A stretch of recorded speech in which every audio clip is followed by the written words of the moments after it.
September 11, 2023, she's producing audio. But where is the video? If I was attacked, if you're saying I was abused and you installed the camera, where is the video? Why are you not producing the video? Why? Because it's not convenient for her, because it did not happen. It's easy to manipulate audio, right? The evidence that is circulating online and that was submitted to the state, this was a 30-minute incident. She has sent and to the state attorney's office 6 different audio clips with 5-minute increments.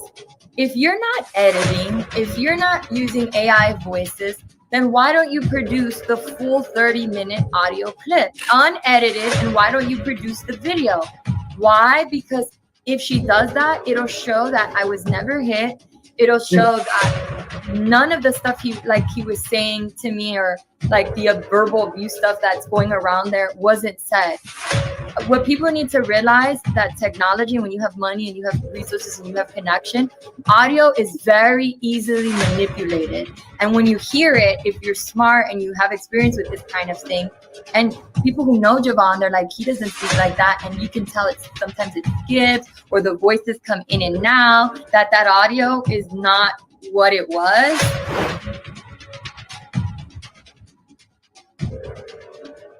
She had the capabilities to produce a video, and she did it in court. She did not in court because there was no attack on me. I didn't get hit at all. There was none of that.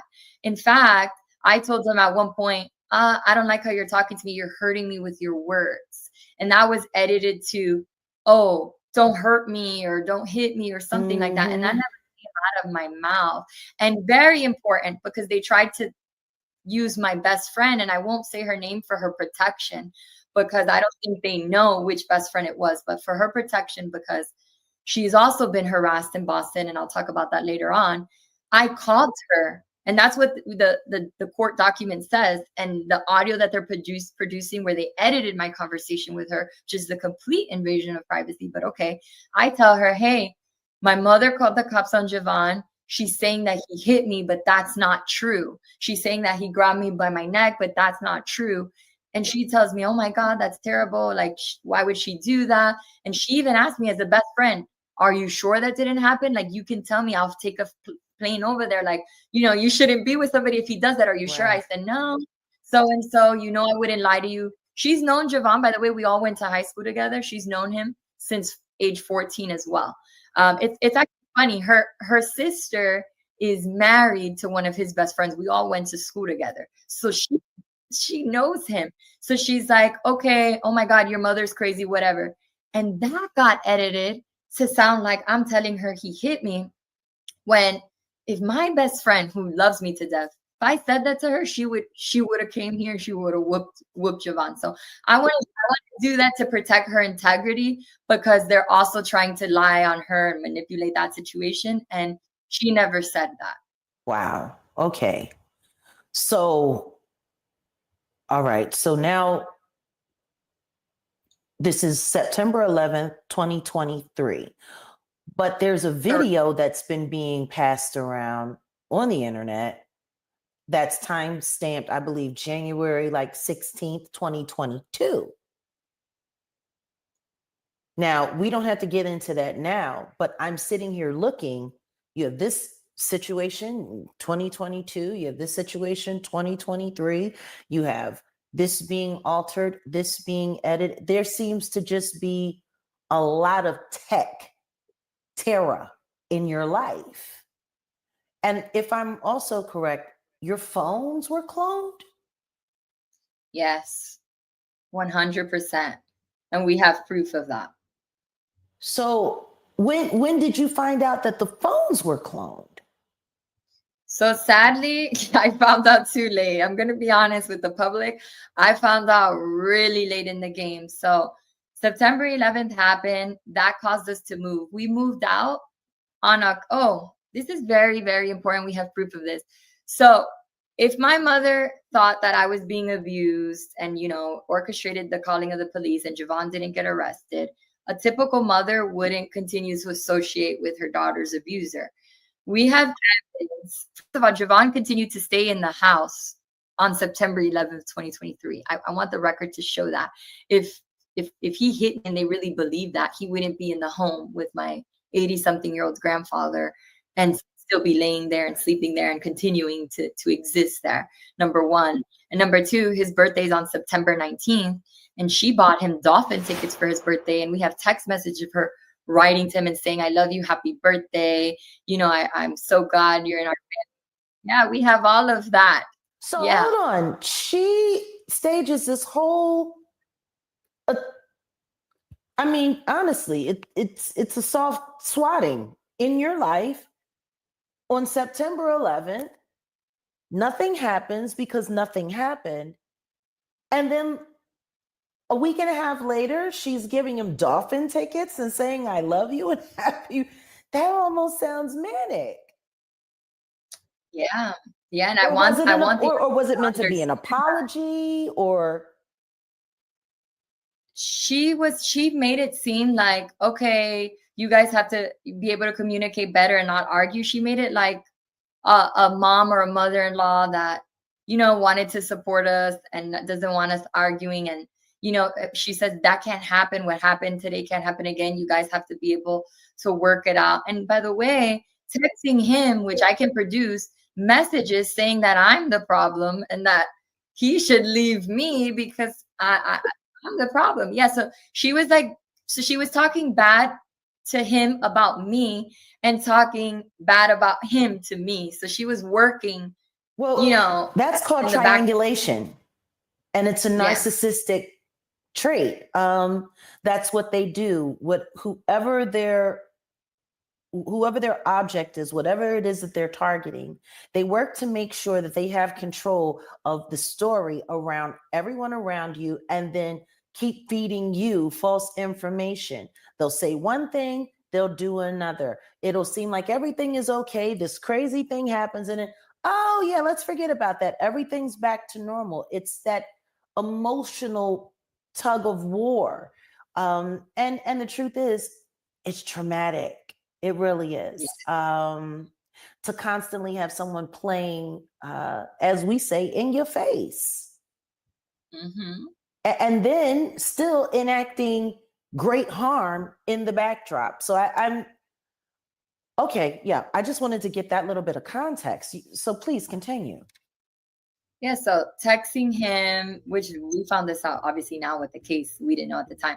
So texting him basically, you should leave her, she's crazy, whatever, talking bad about me, her daughter, and then texting me like, oh, he's abusive, he's crazy, you should leave him. So working overtime to get us to turn against each other and make us both think the other person was the problem.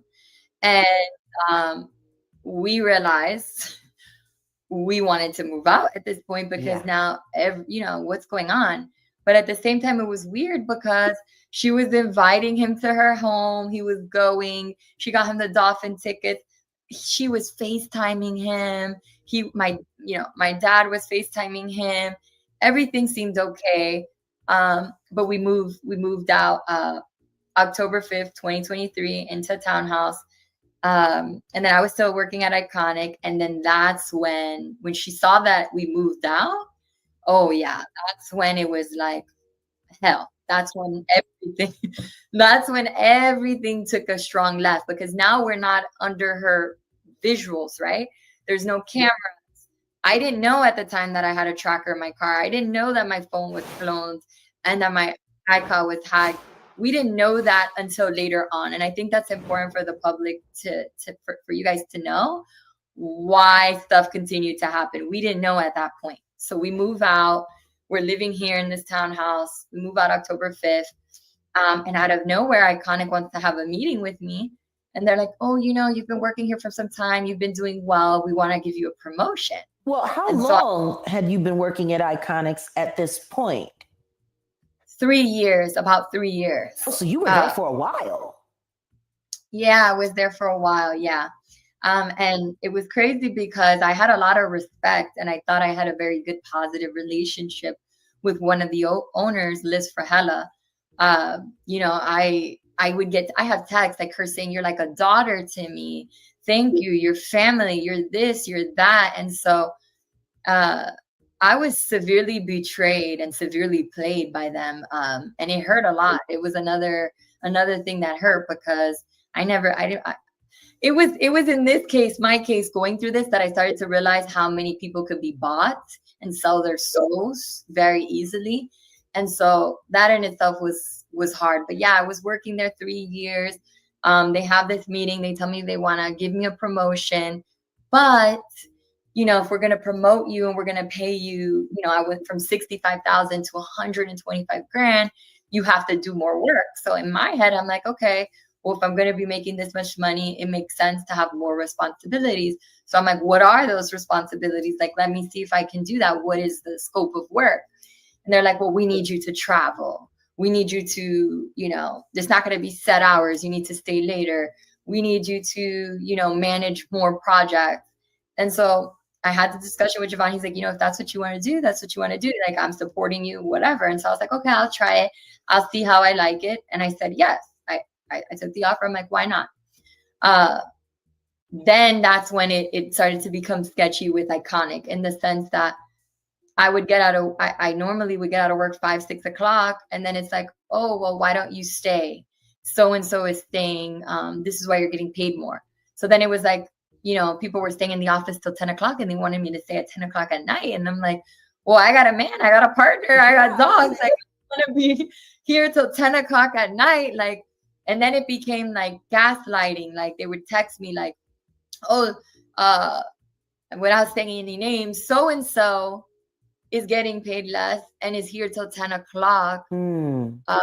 But you can't stay till 10. And so I started to feel guilty. Like, man, am I like being a lazy worker? Am I not performing? Like, that started messing with my head. Like, I don't deserve this salary because, somebody who's barely making money is staying there and working all hours. And here I am, like, trying to go home at a decent hour. Like, I started to think that something was wrong with my work ethic. Like, I was questioning, like, am I doing a good job? Like, and it became like they were calling me at all times of the night, like 1 a.m. She's telling me like her personal business, like she's having a fight with her husband or having this. Like, it became there was no boundaries. Like, it became, because we're paying you this, you have to take in all of this toxicity. You have to have no boundaries.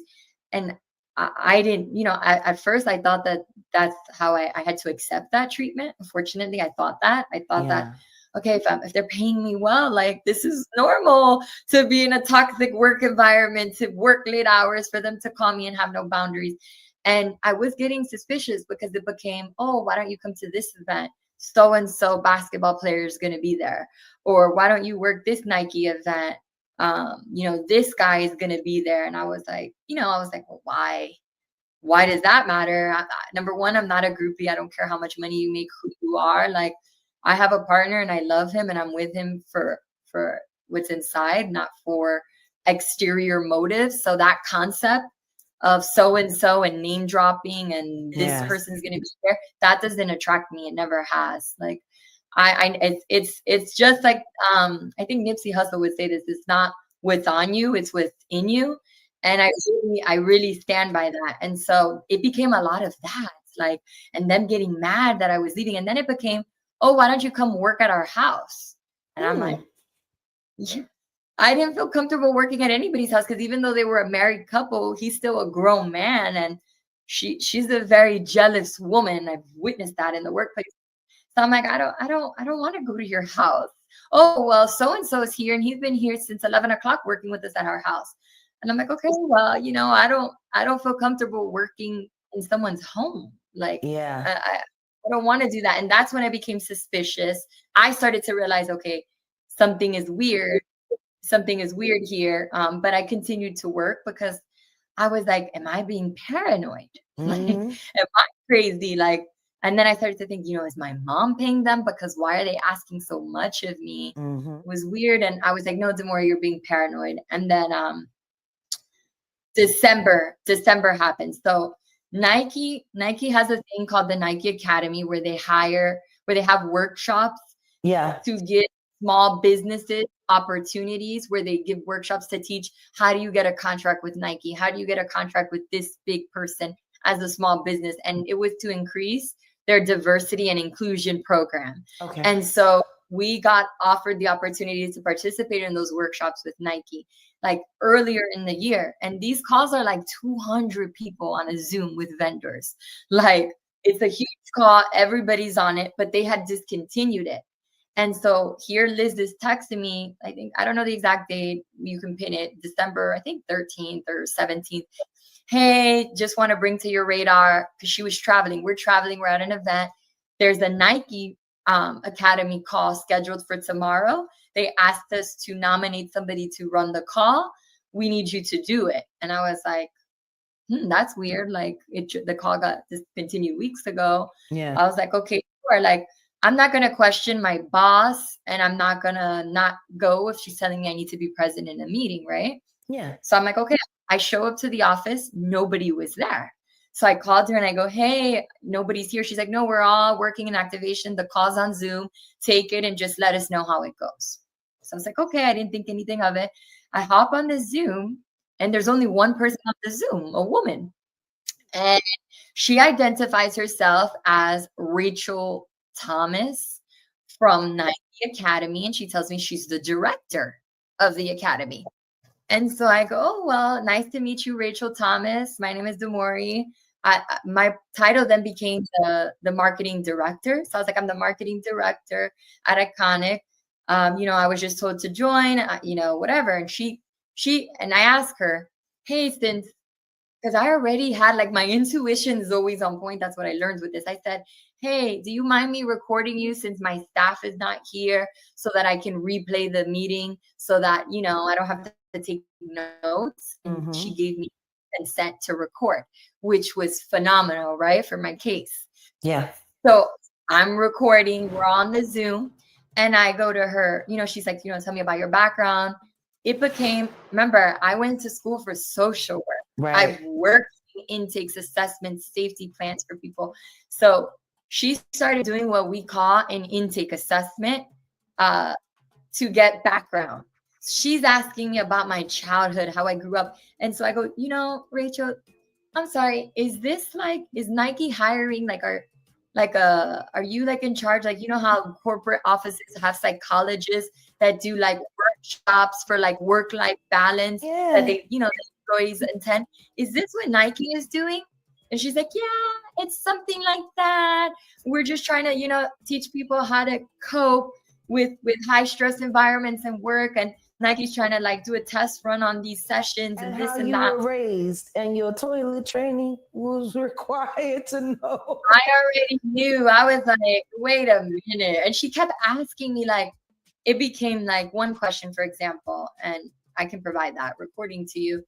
Like, how do you say no to people who might not want to hear no? I'm like, what? I'm like, so then I would go back. Oh, you mean at Iconic? So I would play her. Oh, you mean at Iconic? Oh, yeah, at Iconic. No, we're all amazing people. We have a great team. Like, I was just lying about how amazing Iconic is. It's a trick. Like, you're not gonna, like, I already picked up something was weird. So every time she would ask, I would spin it back to Iconic. And then I really scared her when I said, oh yeah, I know where you're going with that, because I was a social worker. And she's like, you were a social worker? And I go, yeah, I was a social worker. I work with abuse victims, survivors of torture. And she's like, huh, like you'll hear the audio. And I'm like, yeah. And then she was like, oh, okay, well, like she kind of like wrapped, but it was like already a 40-minute session at this point. Yeah.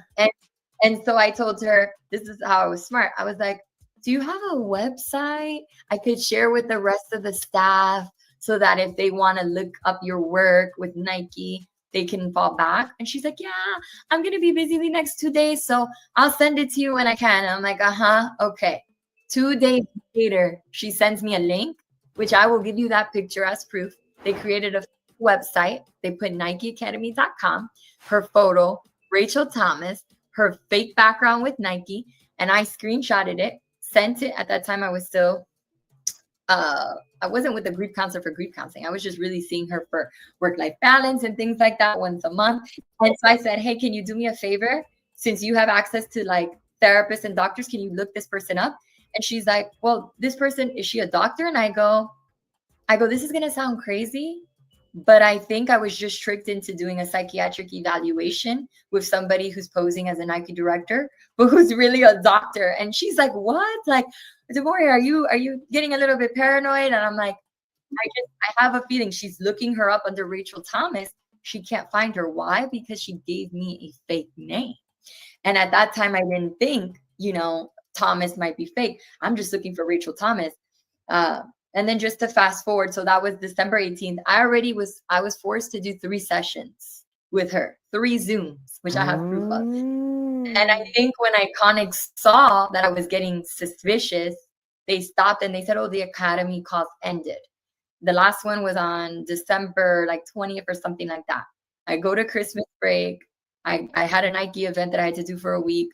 And then December 29th, I come home from Publix, the supermarket, and a detective shows up at our house, Detective Williams from the Domestic Violence Unit. Jeez and Louise. she pulls up and she goes, "We got a call that you're being held against your will and tortured." And I'm like, "What?" And I'm like, "What are you talking about? I just came home from the grocery store. Like, if I'm being look at my arms, I'm not being held against my will. Like, who did you get that from?" She's like, "Your mom sent us a video of you being attacked and brutalized, and we're investigating." And I said, "There is no video. All that is fake. Nobody is being abused."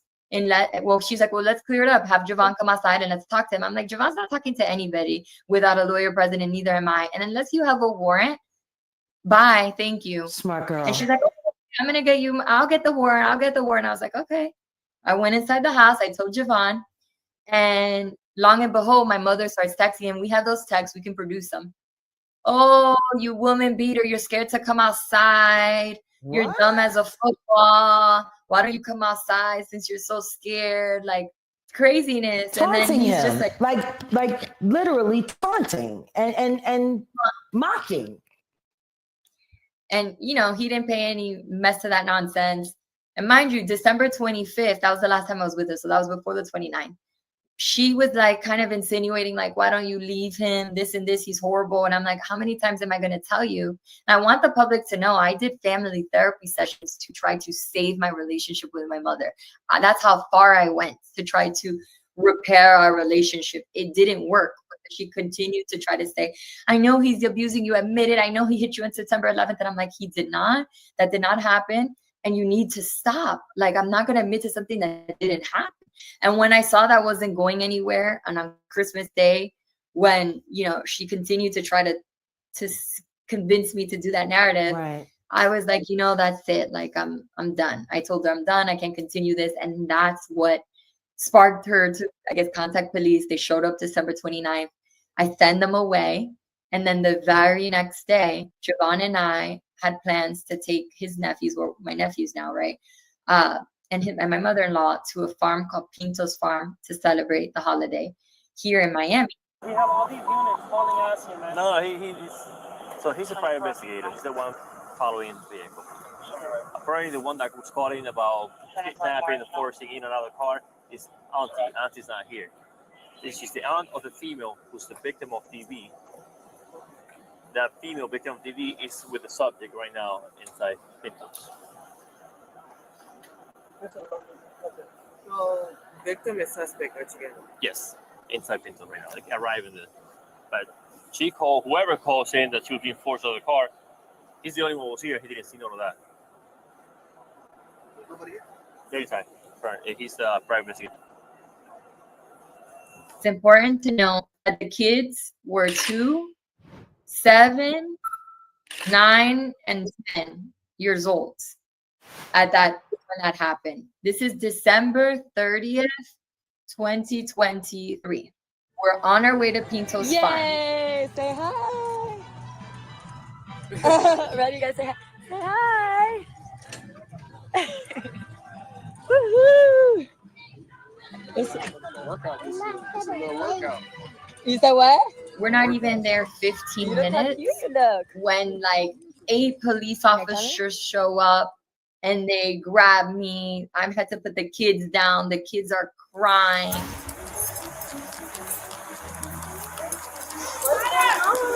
What's happening right now? Wait, no. What is going on? on. Setback, just come on. Excuse me, do you have a warrant for the arrest? He has a probable cause to be arrested. No, he does not have a probable Yeah, cause. he You guys does. are harassing him. Setback. No. Go get your grandma now. Go get your grandma now. But stay back from me. No. We'll talk to you in a second. You don't have a warrant I'm for this telling arrest. you, we'll talk to you for in a second. Where my mom at? Yo, can I show my mom? Stay back from me. No. You don't have a warrant for this arrest. What y'all doing? You anything on your boss? Any weapons or anything? Hold on, y'all can leave some of my grandma. Hold up. What you doing, sir? I'll make sure you have nothing here. You want your grandma to have it? I don't understand. Wait, just Where's the warrant? Where's the warrant? I'll show you in a second. Let me see the warrant. No. Where's the We'll talk to you guys warrant? in a minute. If you give What are us a you guys second, doing, we'll man? give you a minute. Where's the warrant? I'm not telling you. Get the lawyer. They know something we don't know. They know something we don't know. Okay. This is Dr. Desiree. Hey, where's the warrant? Where's the warrant for his arrest? You gonna let me tell you? Where's the warrant for his arrest? You have a key to a car? No, Javon. What's the key? Javon, I'll give you it. Don't go over No, there. can I follow him, please? Let me see the warrant. No. what y'all doing, yo? You don't want? I mean, I want it. Hey, Ma, I got it. Here. Where's the warrant for his arrest?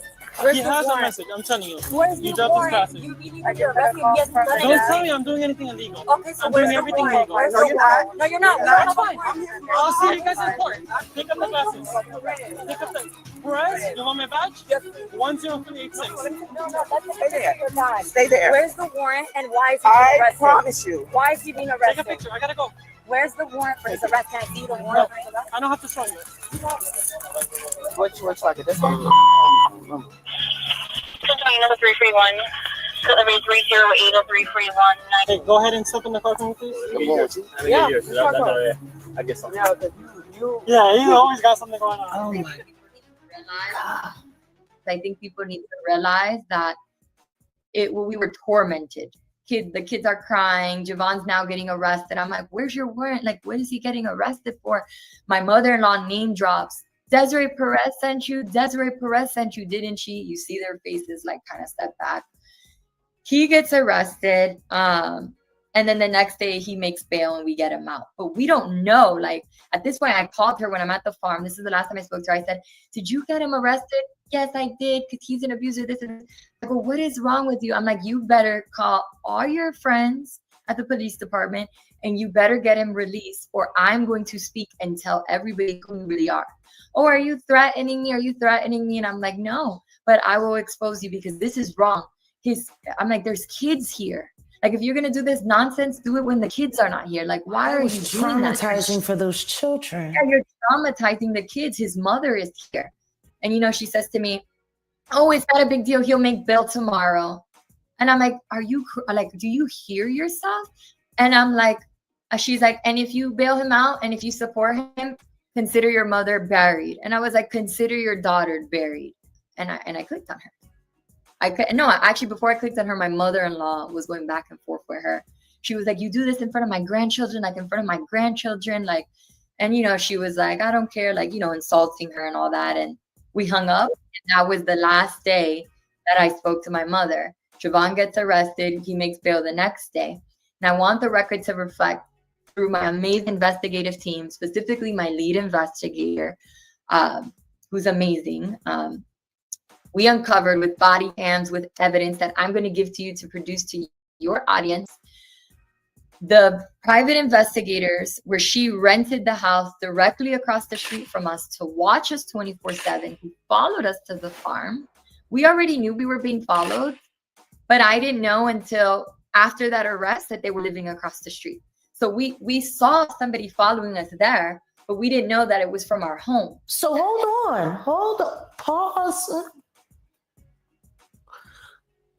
You got away from the camera she had at your granddad's house so that you could live a life where you could have some privacy. And she was so hell-bent on continuing this negative campaign against your marriage that she literally hired private investigators. She rented a house across the street from yours, so people could be there to just descend on you at her beck and call. And some of those men were unlicensed, which in Florida, by Florida statute, you cannot surveil and follow someone if you're not a private investigator and you don't have your license. That's considered aggravated stalking in the state of Florida. So I just want to put that on the record. It is. Yeah. And they weren't, these weren't armed people, were they? Did they have firearms? Yes. Some of them were armed. Yes. And we have proof of that. Oh my God. So this is when you're finding out. And then the iCloud hacking, when you found out that your iCloud had been hacked and your phone had been cloned, was this all around the same time as well? Or did that come later as well? That came later as well. So Javon makes bail. I stopped talking to her. He comes out the next day. Just for Pintos, so I can tell you what we uncovered for Pintos. At this time, I didn't know about the phone, right? I started to, we knew about the investigators. Body cam will show that retired former police officer Jeffrey Brown, and I'm naming it here because I'm not afraid of anybody, and they need to know that they're being held accountable for their participation in an orchestration of having my husband falsely arrested in front of kids. Jeffrey Brown says in the body cam, which I want the record to show in mostly all the police reports, my mother lies to police and identifies herself as Desiree Perez, my aunt. So he's a private investigator. He's the one following in the vehicle. Apparently the one that was calling about kidnapping and forcing in and out of the car is Auntie. Auntie's not here. Auntie's not here. Auntie's not here. Is she the aunt of the female who's the victim of TV? As we know, she is not my aunt. Oh, So whoa. You want to know what? We've had a few conversations and I'm still being shocked at the little bit of new info. I'm like, hold on. So now she's your aunt? She's my aunt on police reports. I'm telling you, buckle up. It's a long ride. You're going to have to edit a lot of this because it's long, but yes. So she, on this particular police report, you will see, and I will give that to you. We're not making it up. She identified herself as my aunt, and her name is on there, which is obviously not true. And in the body cam, Jeffrey Brown, police basically go up to Jeffrey Brown. Jeffrey Brown goes up to police and says, "Hey, I'm the one. I'm the investigator. The aunt did in." And the police was like, "Wait a minute. We got a call saying that a girl was abducted. That's why we're going 90 miles and we all showed up here. Huh? Is anybody being abducted?" Yes. So now you're in Taken. So she calls police, which it'll say anonymous caller, but guys, we're all smart. The call on the incident report says anonymous caller, but Jeffrey Brown goes up to the police officer, and the police officer goes, "We got a call in about a girl getting abducted. Is she really abducted? Like, this is why we all showed up here. Like, we could have died. We were going 90." And he's like, "No, it wasn't me. It was the aunt that called it in." And he's like, "Well, you need to tell the aunt," this is the officer, "you need to tell the aunt that she cannot do that. She cannot lie to police and say there's an abduction happening when there's not. We all flew over here." And you see the police like all startled on body cam, like, what? And like, just to be clear, Jeffrey Brown, is he law enforcement or just an investigator? He's just the PI. He used to be former law enforcement here at Miami-Dade Police. And so why did he stop being a cop to become a private investigator? I don't know. We have his internal affair reports. I can produce that to you. I know about other people's background. That's not going to be, the best interest that I'll share later on.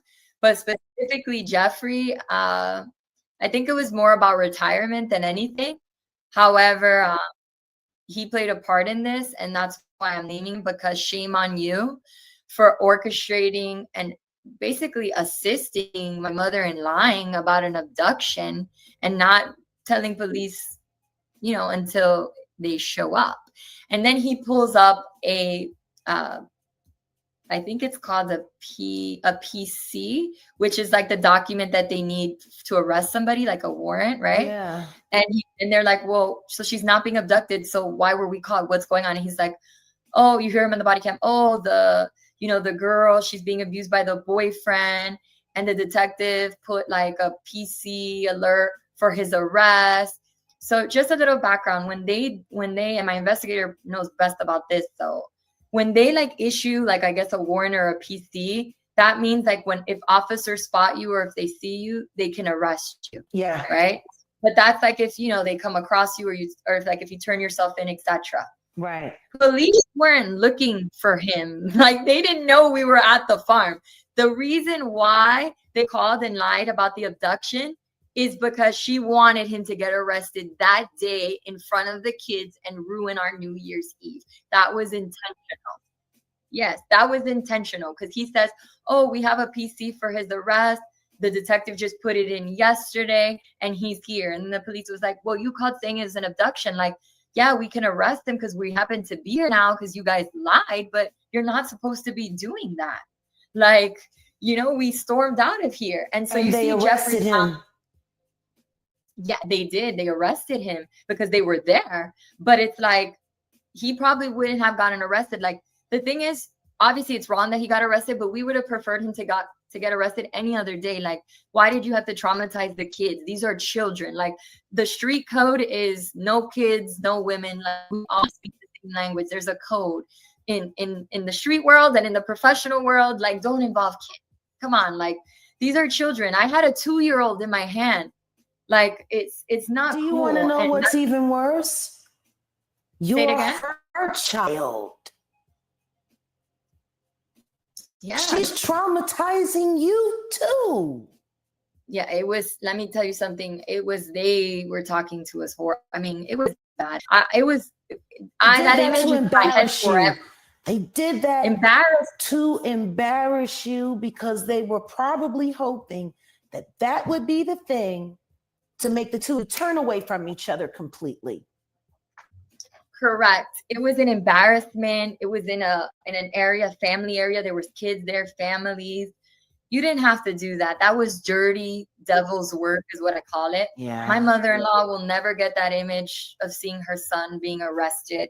For the first time. He's never been arrested with the kids. I mean, we had to like make up a story to calm the kids down, and we stayed there so that we can try to make it as normal as possible for them. But I mean, they're never going to forget that day. We had to like say, oh, they got the wrong man. But, that's in their head. Like, they were crying. So she didn't have to do that. So I want to highlight that because that's the devil's work. That's nasty work that didn't have to be done that day. And the officer even said it like, you can't call and lie about somebody being abducted. We're going 90 miles. We could have gotten in an accident. You're wasting police resources. Like, that's not cool. And so Jeffrey Brown identifies himself. He says, I work for several private investigation companies. Today, I'm on contract with PHLANX here in Miami, Florida, which is a private investigation security company. This is not him. Okay. The person that's driving this car Is inside. is inside. With female. With the female, correct. And the female is a victim of the DV? Correct. Who are you? I'm a PI, private investigator. Okay. He's not you called? No, the aunt called. He's working for the aunt. Right. Okay. So what happened today? What did you observe today? I didn't observe anything today. Okay. You just calling because you're saying he's wanted? Yeah, he's wanted by DV. Okay. Okay. And the victim is the one that he's with. Correct. Okay. It's And someone was saying that she's being forced in or out of the car. Well, I don't know. That's the aunt calling, so I have no idea. Okay. But So she's the not- aunt's not here, she's calling. Correct. Yeah. Okay. You need to explain to your aunt that she cannot be doing that. Well, Because she hired you. yeah, because I was doing a significant amount of speed, I was as well. and I could have gotten into an accident, and die, or kill somebody Hey, for a lie. right. Well, I don't know. No, it's not so you can transfer to her. She's not here, so it is a lie. So how are you 100% sure this guy's wanted? DV came yesterday to speak with him. Were you there? Yes, I'm trying to get a hold of his son right now. Police tell him that On can't be doing that. But what do police do? They continue with the arrest. He makes bond the next day. And we hire our amazing attorney, Naib Hassan. I want to give him credit where credit is due. And the circle of life, because, you know, I knew Naib from years ago working with him. And I know I would have to call him to defend my boyfriend at the time. So I always say the universe works. You meet the right people at the right time. And so Naib Hassan represented him. Javon made bail. And I want the public to know that was the arrest, that he got arrested for the alleged incident of January 16th, 2022. So this is not even the September one. Okay, so here we are at the video that we were talking about earlier that was Right. being circulated around on multiple social media platforms. So after September 11th, 2023, we get to New Year's Eve, great family function. Everyone's having a great time. A fake abduction gets called in. You guys are descended upon. He's arrested. And now this is for the footage that we saw from January 16th, 2022. Correct. And at this point in time, you didn't know that this video existed. No, we found out at the, what is it? The bond arraignment? Yeah, the bond hearing. Yeah. Yeah, that's where we found out. And we still were like, but at that time, the state attorney's office didn't even show it to the attorney yet. You know, you got to have a hearing. So we were just like, what? Like, what video is she talking? So we didn't know. So you're sitting here, and even though you know that there is history of her surveillancing you, you guys had moved. And you thought that that problem was no longer a problem, but then you're getting followed, and now here we are. And boom, she couldn't get him arrested in September on the 11th. So now she made it work. So do you want to take this time to clear up that video? Because, you know, I did a breakdown of it. And of course, it was all speculation on my point. But like you, I've been forced to have to know how to spot AI, how to study it, how to see where it is. And from the second I saw that video, I knew it was messed with. I knew it was AI altered. I wasn't sure if it was you. You were wearing a COVID mask. And at that point in time, my intent was to make sure that people realized not whether or not I was right, but whether or not they could see the deception. So here we are. Do you want to clear that up, or do you want to wait till later? I do want to clear it up, because I think that we have been extorted, blackmailed, and everything for that. And it's really sad. So I think this is a perfect time to clear it up. So January 16th, 2022, I had COVID. I was wearing the mask because I was living with an immunocompromised elderly man, my grandfather's house. Javon was there. He was super sick that day, earlier in the day. We thought we had to take him to the hospital. He ended up feeling better, but he was severely sick because he has a stomach condition. He's comfortable with me sharing that, so that's why I'm sharing that. He has a really bad stomach condition. The witnesses were even helping take care of him. By witnesses, Milagros Garcia and Olga Sayas were in the home taking care of him when I was in the front of the house in another room, you know, with COVID. Right. He got better later on in the day, and he seemed fine or whatever. I want the public to know I've been with him since I was 14 years old, very young, my first boyfriend, first kiss, first type of experience dating somebody. I'm also his first girlfriend, first experience dating somebody, and we've had to grow up with each other and learn each other and learn, like, how are you supposed to speak to somebody, how you're not supposed to be controlling with somebody, you know, the jealous thing, the college drama, like dating other people or flirting with other people. Normal life, right? Social media, like, oh, you're liking so-and-so's picture, Oh, are you DMing her? All of that, right? Is normal, right? A lot of couples go through that, especially we were kids. In reality, we were kids. In that video, we were like maybe I think 21 or 22, so or a little bit older, but we were in our early 20s. We've been together since 14. What I want to pinpoint, and I will give that to you to show. The video is 100% edited. 100% edited, and it doesn't show you the whole thing or the real thing. Okay. The video is me and is Javon, but that I want the public to know videos can be edited when people are in it as well. So I want everybody to know that.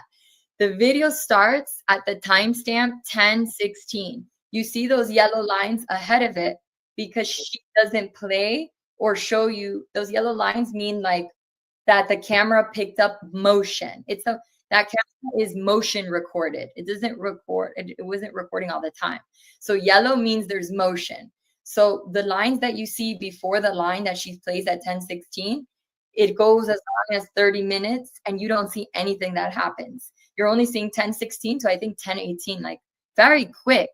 And you even see it skip, and you even see my pants change colors, and you see like I pointed blur. all of that out.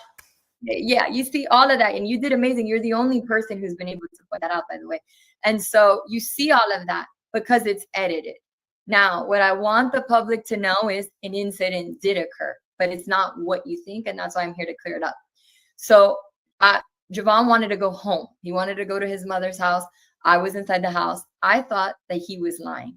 This is silly, it's immature, it's insecure, but I grew up very insecure. I had to learn how to love myself. I had to learn how to be in a relationship. So we had to learn what's healthy, not to be, jealous or trust each other. It's just what came with growing up, unfortunately, relationship. So I accused him of wanting to see another girl.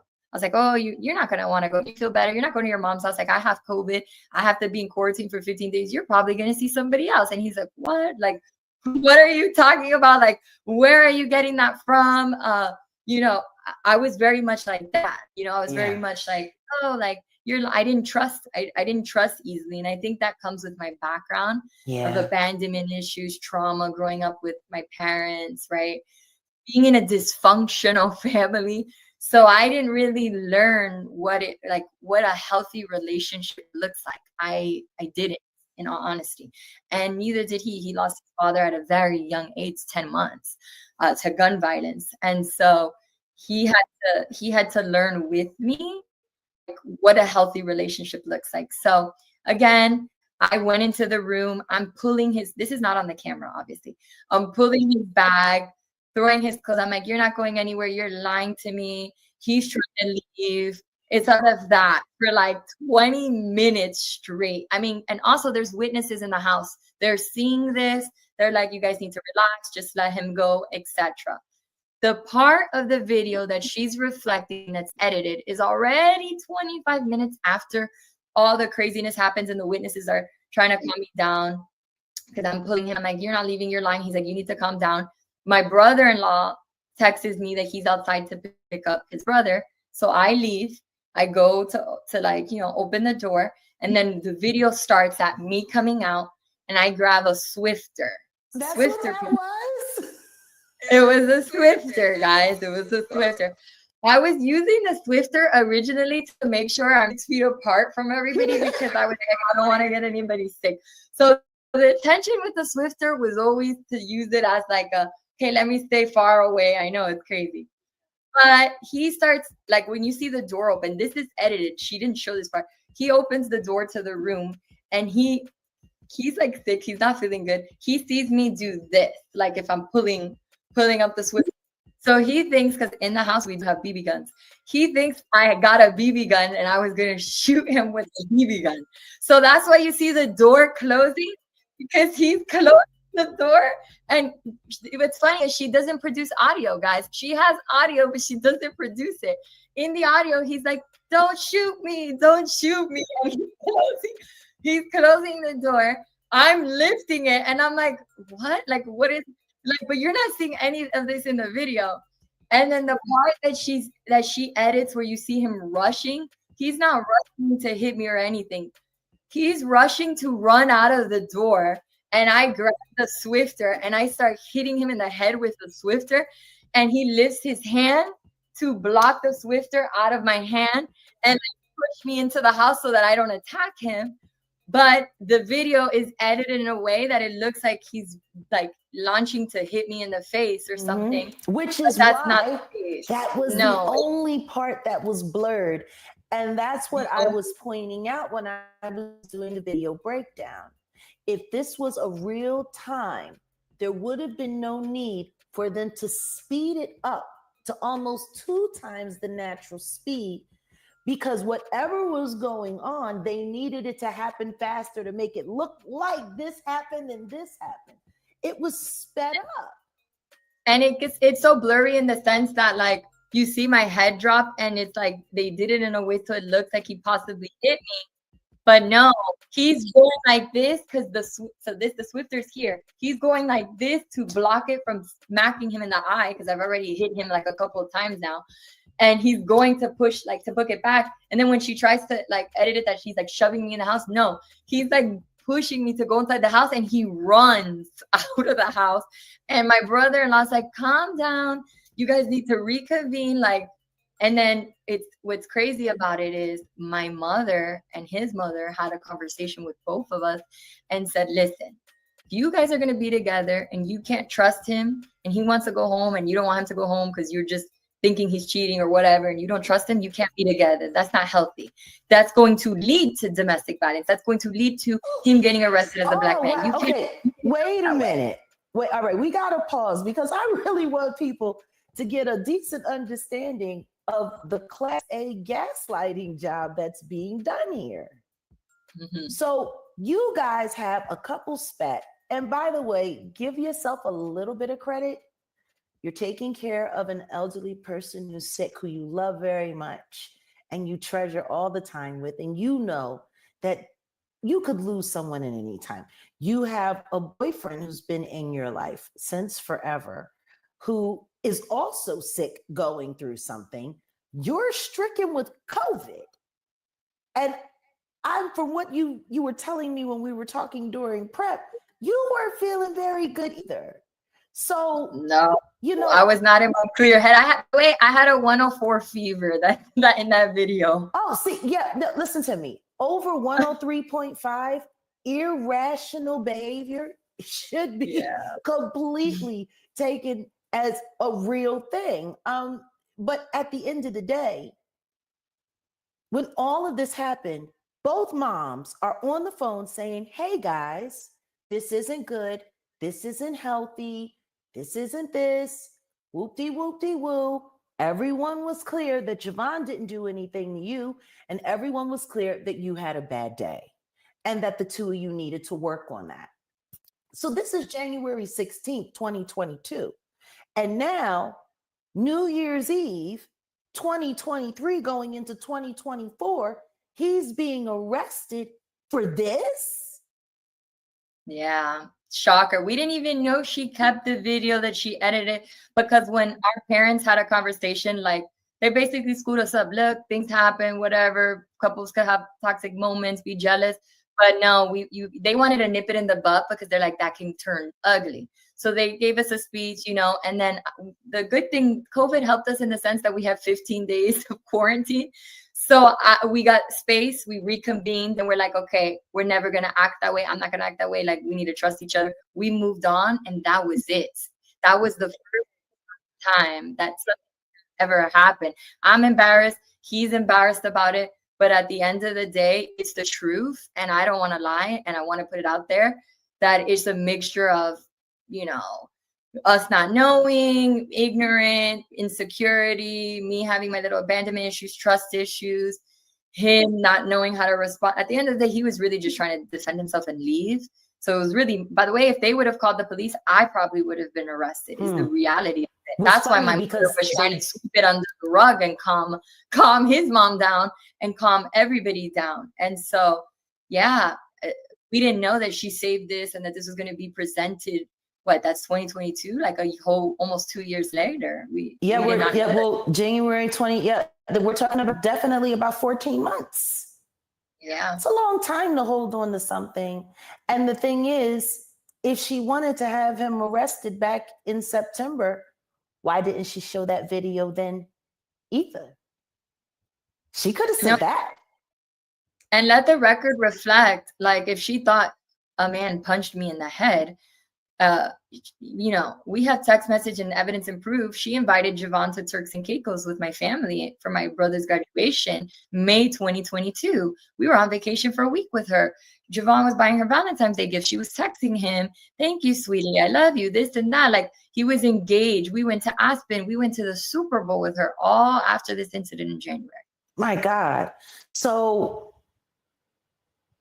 all right, this is a lot. This is a lot. So now here you are, Javon she finally managed to get a case on him. And she's got you two separated, or so she thinks. He bonds out. You stand by your man. You stand by. Let's be clear. What I'm hearing isn't just that you guys are in a relationship and that you're business owners together, but it kind of sounds like you're each other's best friend.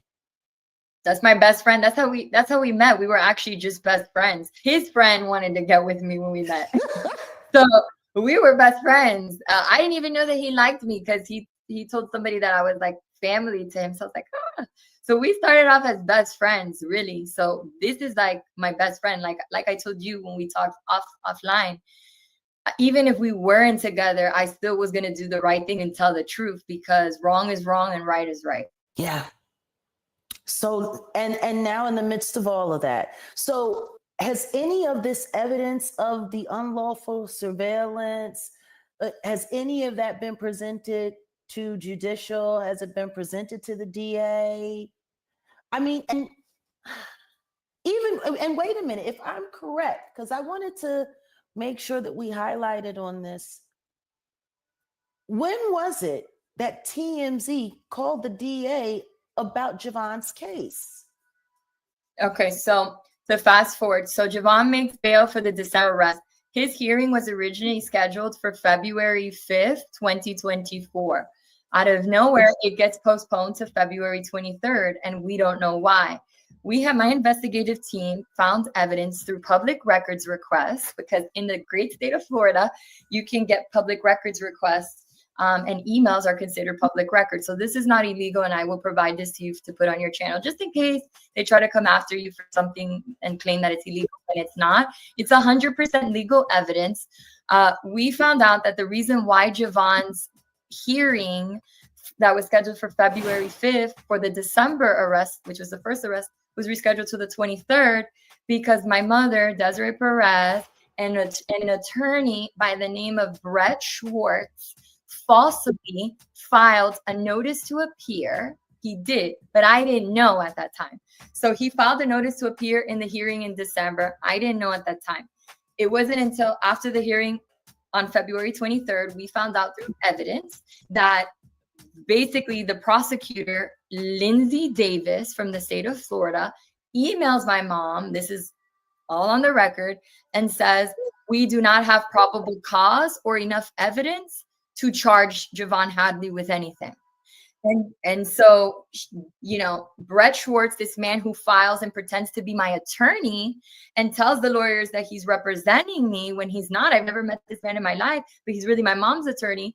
Him and my mom forget that they blind copied the state attorney's office. So now we have their communications, and basically requesting for this prosecutor, Lindsay Davis, hey, can you extend his hearing to a later date so we can keep him on edge? And that's why Javon's hearing got scheduled to February 23rd. They already knew charges weren't going to be pressed. February 23rd, they did no action. They didn't press charges. Case was dismissed. But then on the email, they're telling the state attorney, yeah, postpone it to keep him on edge. And we're also going to work with the human trafficking team, because we're going to try to get him charged for felony human trafficking. For who? For Javon. No, but I mean the charges for Javon, but who was he moving around? Yeah, nobody. We own a landscaping business, and before that, he was working as a paralegal. We have no ties to human trafficking, no ties to anything. We're normal people. I work a 9 to 5. We have a business together. Oh like, it's you like, don't. It's like a bad guy scenario of let's throw every holy damnation at this person and see what sticks.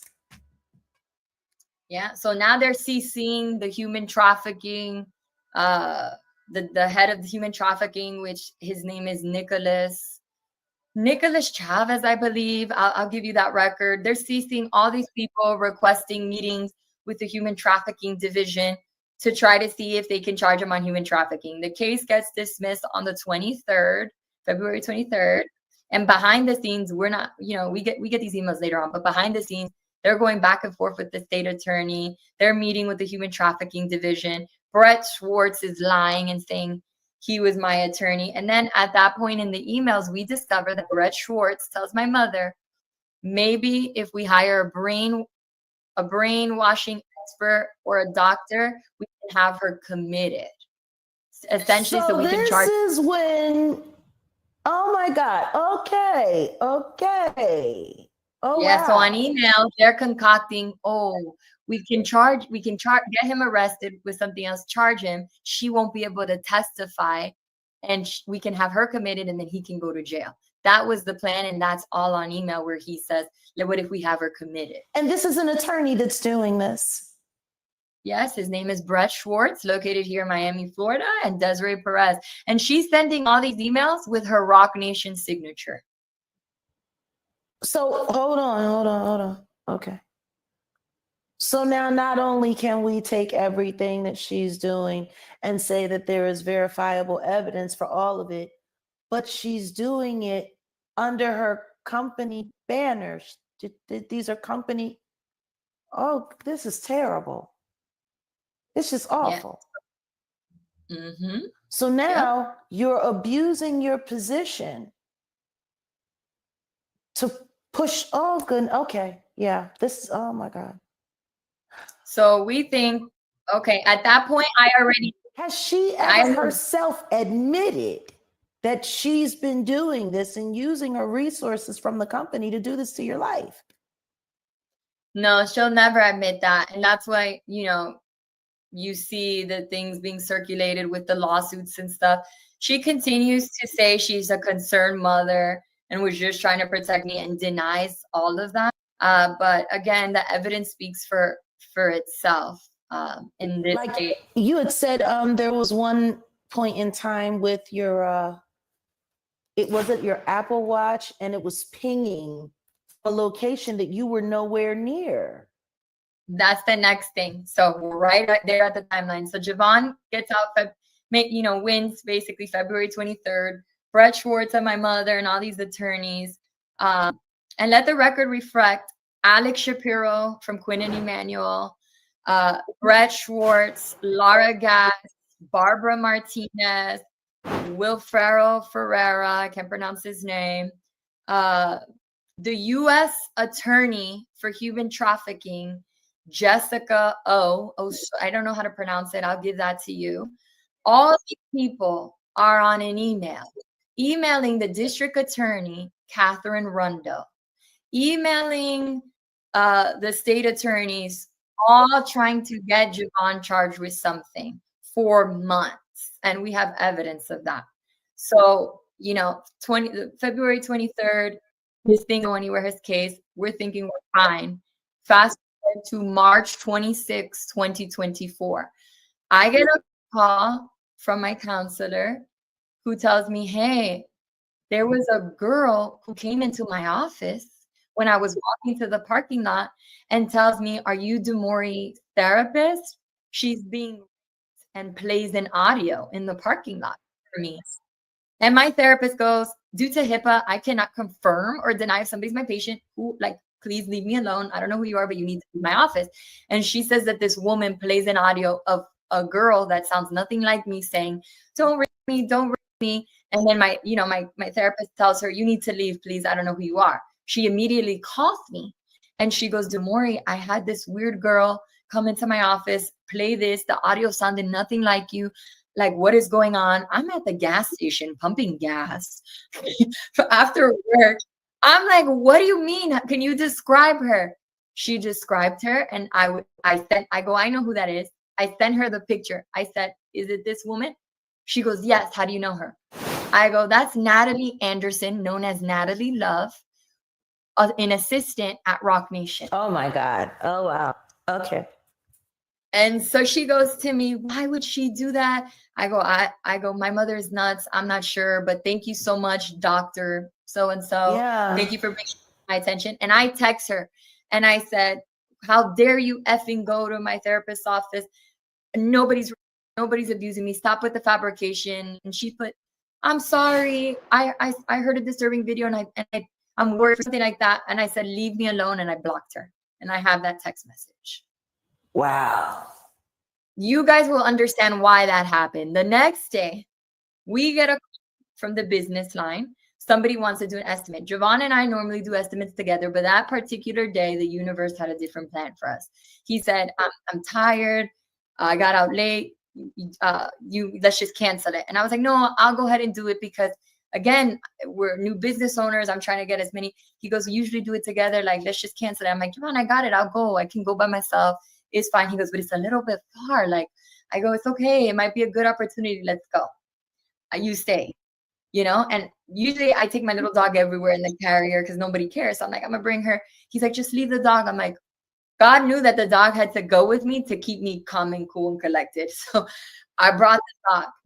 I go to, it's called the Royal Palm Yacht Basin in Dania Beach. And let the record reflect that one of the men that was there, James Fondo, his ex-wife owns that yacht basin. So that was no mistake for that location to be picked where there was no witnesses or people that can intervene. I know Dania Beach. I hang out on Dania Beach.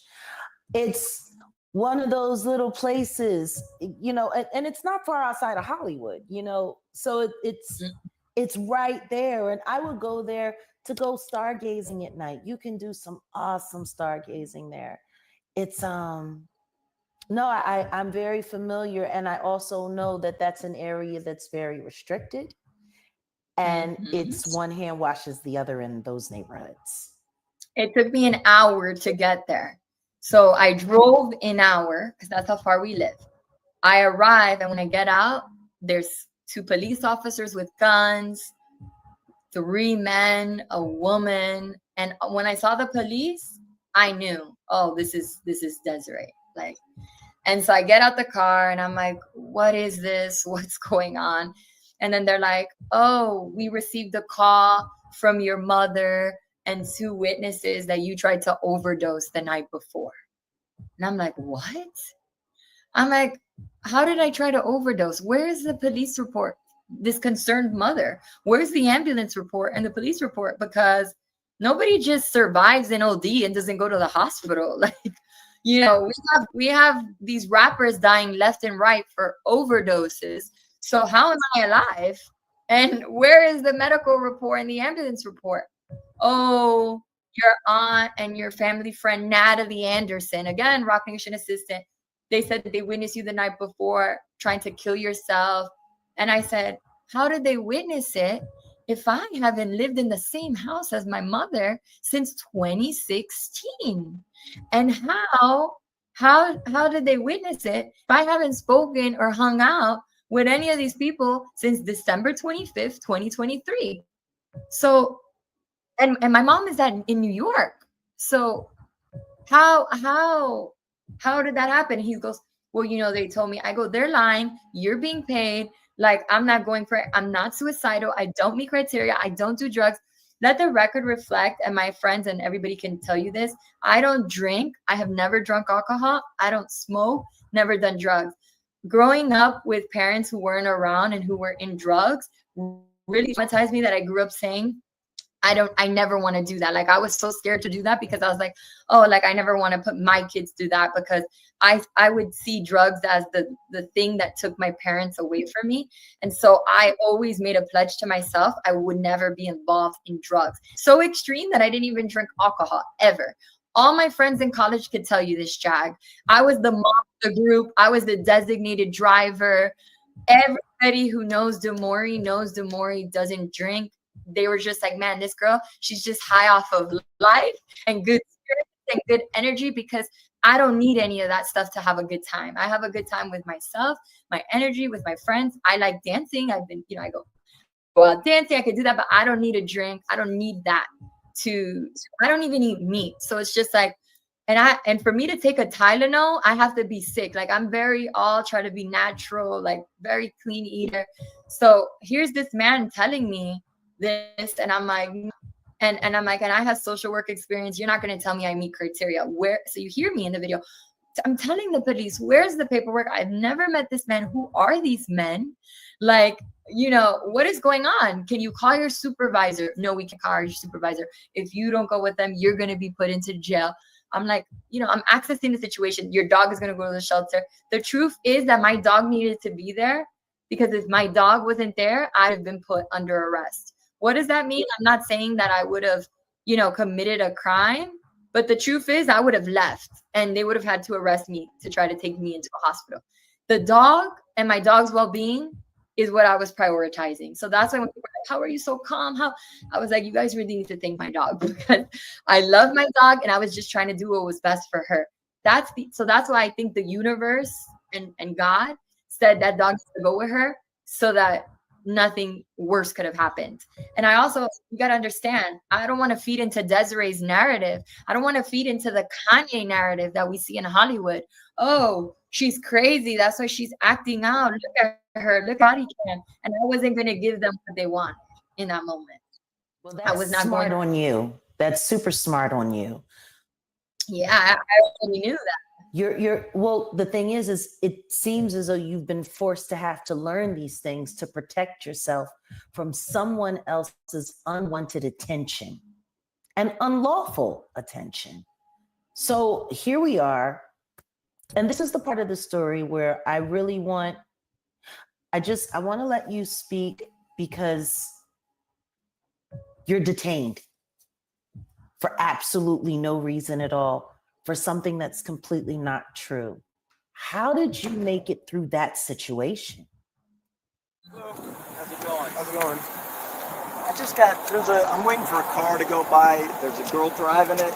She's like a kind of mentally unstable person. She's coming from Miami. She's driving over to Royal Palm Yacht Basin. I have a doctor, Dr. Boba from Hollywood Memorial Hospital, who's over there right now waiting for her to show up.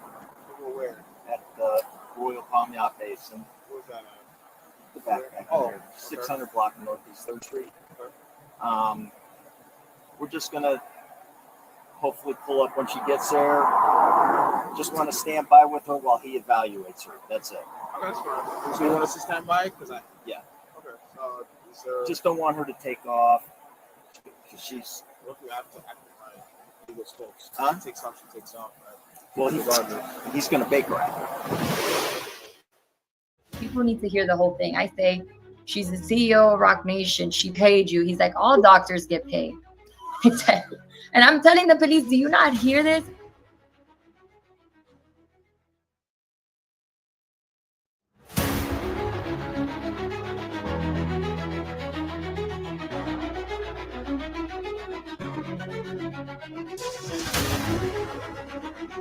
So he's a private investigator. He's the one following the vehicle. Apparently, the one that was calling about kidnapping and forcing in another car is Auntie's not here. Javon and I had plans to take his nephews, well, my nephews now, right? And my mother-in-law to a farm called Pinto's Farm to celebrate the holiday here in Miami. Is this your car? He's inside? You called? No, the victim's aunt called. It's all right. He's inside right now with her. Inside the farm. I'm a PI. Okay. I need to know what's going on here. Okay. DV is pursuing this guy for a case. How do we know that? Because he had DV out there with him. DV tried to make contact with him yesterday. He refused to come out of the house. So the person you talked to on the phone was the aunt, this young lady right here. He's inside. Important to know that the kids were 2, 7, 9, and 10 years old at that when that happened. This is December 30th, 2023. We're on our way to Pinto's farm. Yay! Say hi. The person that's driving this car It's inside. is inside. With female. With the female, correct. And the female is a victim of the DV? Correct. Who are Yes. you? I'm a PI, private investigator. Okay. He's not the... You called? No, the aunt called. He's working for the aunt. Right. Okay. So what happened today? What did you observe today? I didn't observe anything today. Okay, You're so- just calling because you're saying he's wanted? Yeah, he's wanted by DV. Okay. Okay. And the victim is the one that he's with. Correct. Okay. It's a DV case. And someone's saying that she's being forced in or out of the car. Well, I don't know. That's was the aunt calling, so I have no idea. So this is the subject? Right. Javon, Javon. So you say no case, right? You don't have access to the No. case? I don't know. I don't have the case number. Okay. I'm trying to get a hold of the DV sergeant. He's not answering. All right, cool. What's your name? here? Jeff Brown. All right, you are PI for what's the company? Let me see. Obviously, guys, so like a contract. Yeah, they're different. Yeah. So the aunt's not here and she's calling. Correct. Okay. You need to explain to your aunt that she cannot be Well, doing it's that. not my aunt. But she hired you.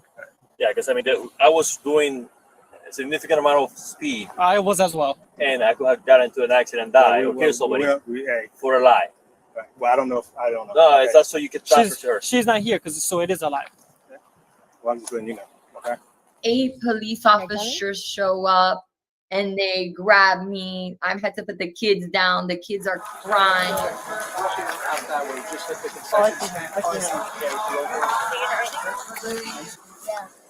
Let me talk to you real quick. What's going on? Wait, no. What is going on? There. Go get your grandma now. Go get your grandma now. But stay back from me. Retired former police officer Jeffrey Brown, and I'm naming it here because I'm not afraid of anybody, and they need to know that they're going, they're being held accountable for their participation in an orchestration of having my husband falsely arrested in front of kids. Jeffrey Brown says in the body cam, which I want the record to show in mostly all the police reports, my mother lies to police and identifies herself as Desiree Perez, my aunt. So he's a private investigator. He's the one following the vehicle. Apparently, the one that was calling about kidnapping and forcing in and out of the car is Auntie. Auntie's not here. Auntie's not here. Auntie's not here. This is the aunt of the female who's the victim of DV. As we know, she is not my aunt. Oh, So wait. I'm Whoa. So now she's your aunt? She's my aunt on police reports. So on this particular police report, you will see, and I will give that to you. We're not making it up. She identified herself as my aunt, and her name is on there, which is obviously not true. And in the body cam, Jeffrey Brown goes up to police and says, "Hey, I'm the one. I'm the investigator. The aunt called it in." And the police was like, "Wait a minute. We got a call saying that a girl was abducted. That's why we're going 90 miles and we all showed up here. Huh? Is anybody being abducted?" Yes. So now And this is all. now you're in Taken. Now So she calls police, which it'll say anonymous caller, but guys, we're all smart. The call on the incident report says anonymous caller, but Jeffrey Brown goes up to the police officer, and the police officer goes, "We got a call in about a girl getting abducted.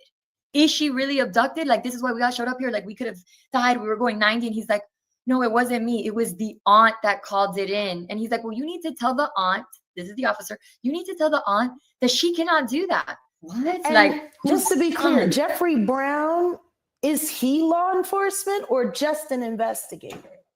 He's just the PI. He used to be former law enforcement here at Miami-Dade Police.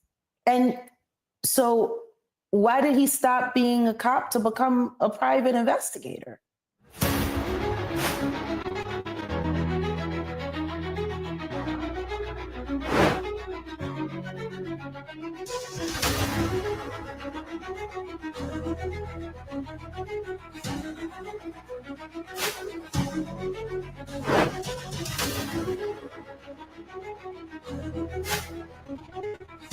shame on you for orchestrating and basically assisting my mother in lying about an abduction and not telling police, you know, until they show up. And then he pulls up a I think it's called a PC, which is like the document that they need to arrest somebody, like a warrant, right? Yeah. And they're like, well, so she's not being abducted, so why were we called? What's going on? And he's like, oh, you hear him in the body cam. Oh, the girl, she's being abused by the boyfriend, and the detective put like a PC alert for his arrest. So just a little background. When they, and my investigator knows best about this, though. When they like issue like, I guess, a warrant or a PC, that means like if officers spot you or if they see you, they can arrest you. Yeah. Right. But that's like if, you know, they come across you or if like if you turn yourself in, etc. Right. Police weren't looking for him. Like they didn't know we were at the farm. The reason why they called and lied about the abduction is because she wanted him to get arrested that day in front of the kids and ruin our New Year's Eve. That was intentional. Yes, that was intentional because he says, oh, we have a PC for his arrest. The detective just put it in yesterday and he's here. And the police was like, well, you called saying it's an abduction. Like, yeah, we can arrest him because we happen to be here now because you guys lied, but you're not supposed to be doing that. Like, you know, we stormed out of here. And so they arrested him. Yeah, they did. They arrested him because they were there. But it's like, he probably wouldn't have gotten arrested. Like, the thing is, obviously it's wrong that he got arrested, but we would have preferred him to get arrested any other day. Like, why did you have to traumatize the kids? These are children. Like, the street code is no kids, no women. Like, we all speak the same language. There's a code in the street world and in the professional world. Like, don't involve kids. Come on. Like, these are children. I had a 2-year-old in my hand. Like, it's not cool. Do you want to know what's even worse? You're again? her child. Yeah, she was traumatizing you too.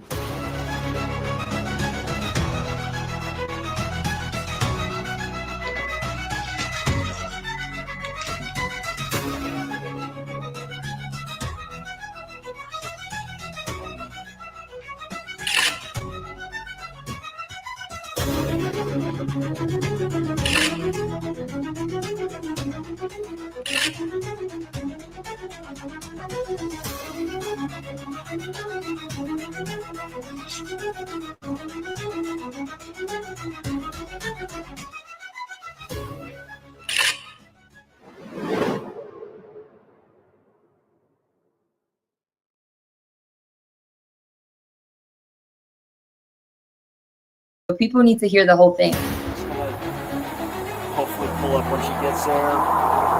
Just want to stand by with her while he evaluates her. That's it. That's fine. Stand by. Yeah. Just don't want her to take off. She's. Huh? Well, he's going to bake her. He's there. He's the doctor. He's baker. How long or? She's on her way. She just got off 595, so I'm waiting for her car to drive. She's driving the Mercedes, so I'm waiting for her to drive by. And I say, she's the CEO of Rock Nation. She paid you. He's like, all doctors get paid. And I can't request another doctor since you were called by my mother? Hey, listen, I'm just asking. any doctor that you go to, you have to pay money to, right? I'd rather pay. If you go to OBGYN, you have to pay the money. That's fine. No I doctor can sees pay you any free. doctor. I don't like the conflict of interest. And I'm telling the police, do you not hear this? They're here Prevent me from making it work. Yeah. Sir, I have a psychologist right now. So do you want to speak to my doctor so you can stay up? Airport deputy looking for, I have multiple last name is Sprout. Well, I have my doctor. Okay, well, I have a psychologist that I can tell last week to tell you I have had phone in time. And there's nothing in my father right now. And can I think the name? So can you speak to my doctor that I have been with so that you can follow it and I'm fine?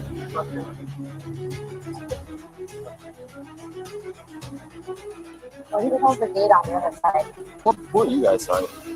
Who are you guys? So we're a mobile crisis team working with Dr. Bowman from Hollywood Hospital. Okay, We got go out here, routinely conduct these mobile crisis things. What the goal is right now, he's going to pay back, but we're going to transport her. If she doesn't, then we have to work on plan B. Most often, people have to go with us, so we will get handcuffed and get the car.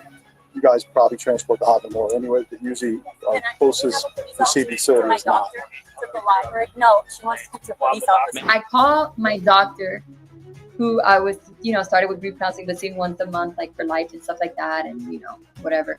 And I tell her, this is what's happening. She talks to him. That's why you see him walking away, and I'm following him.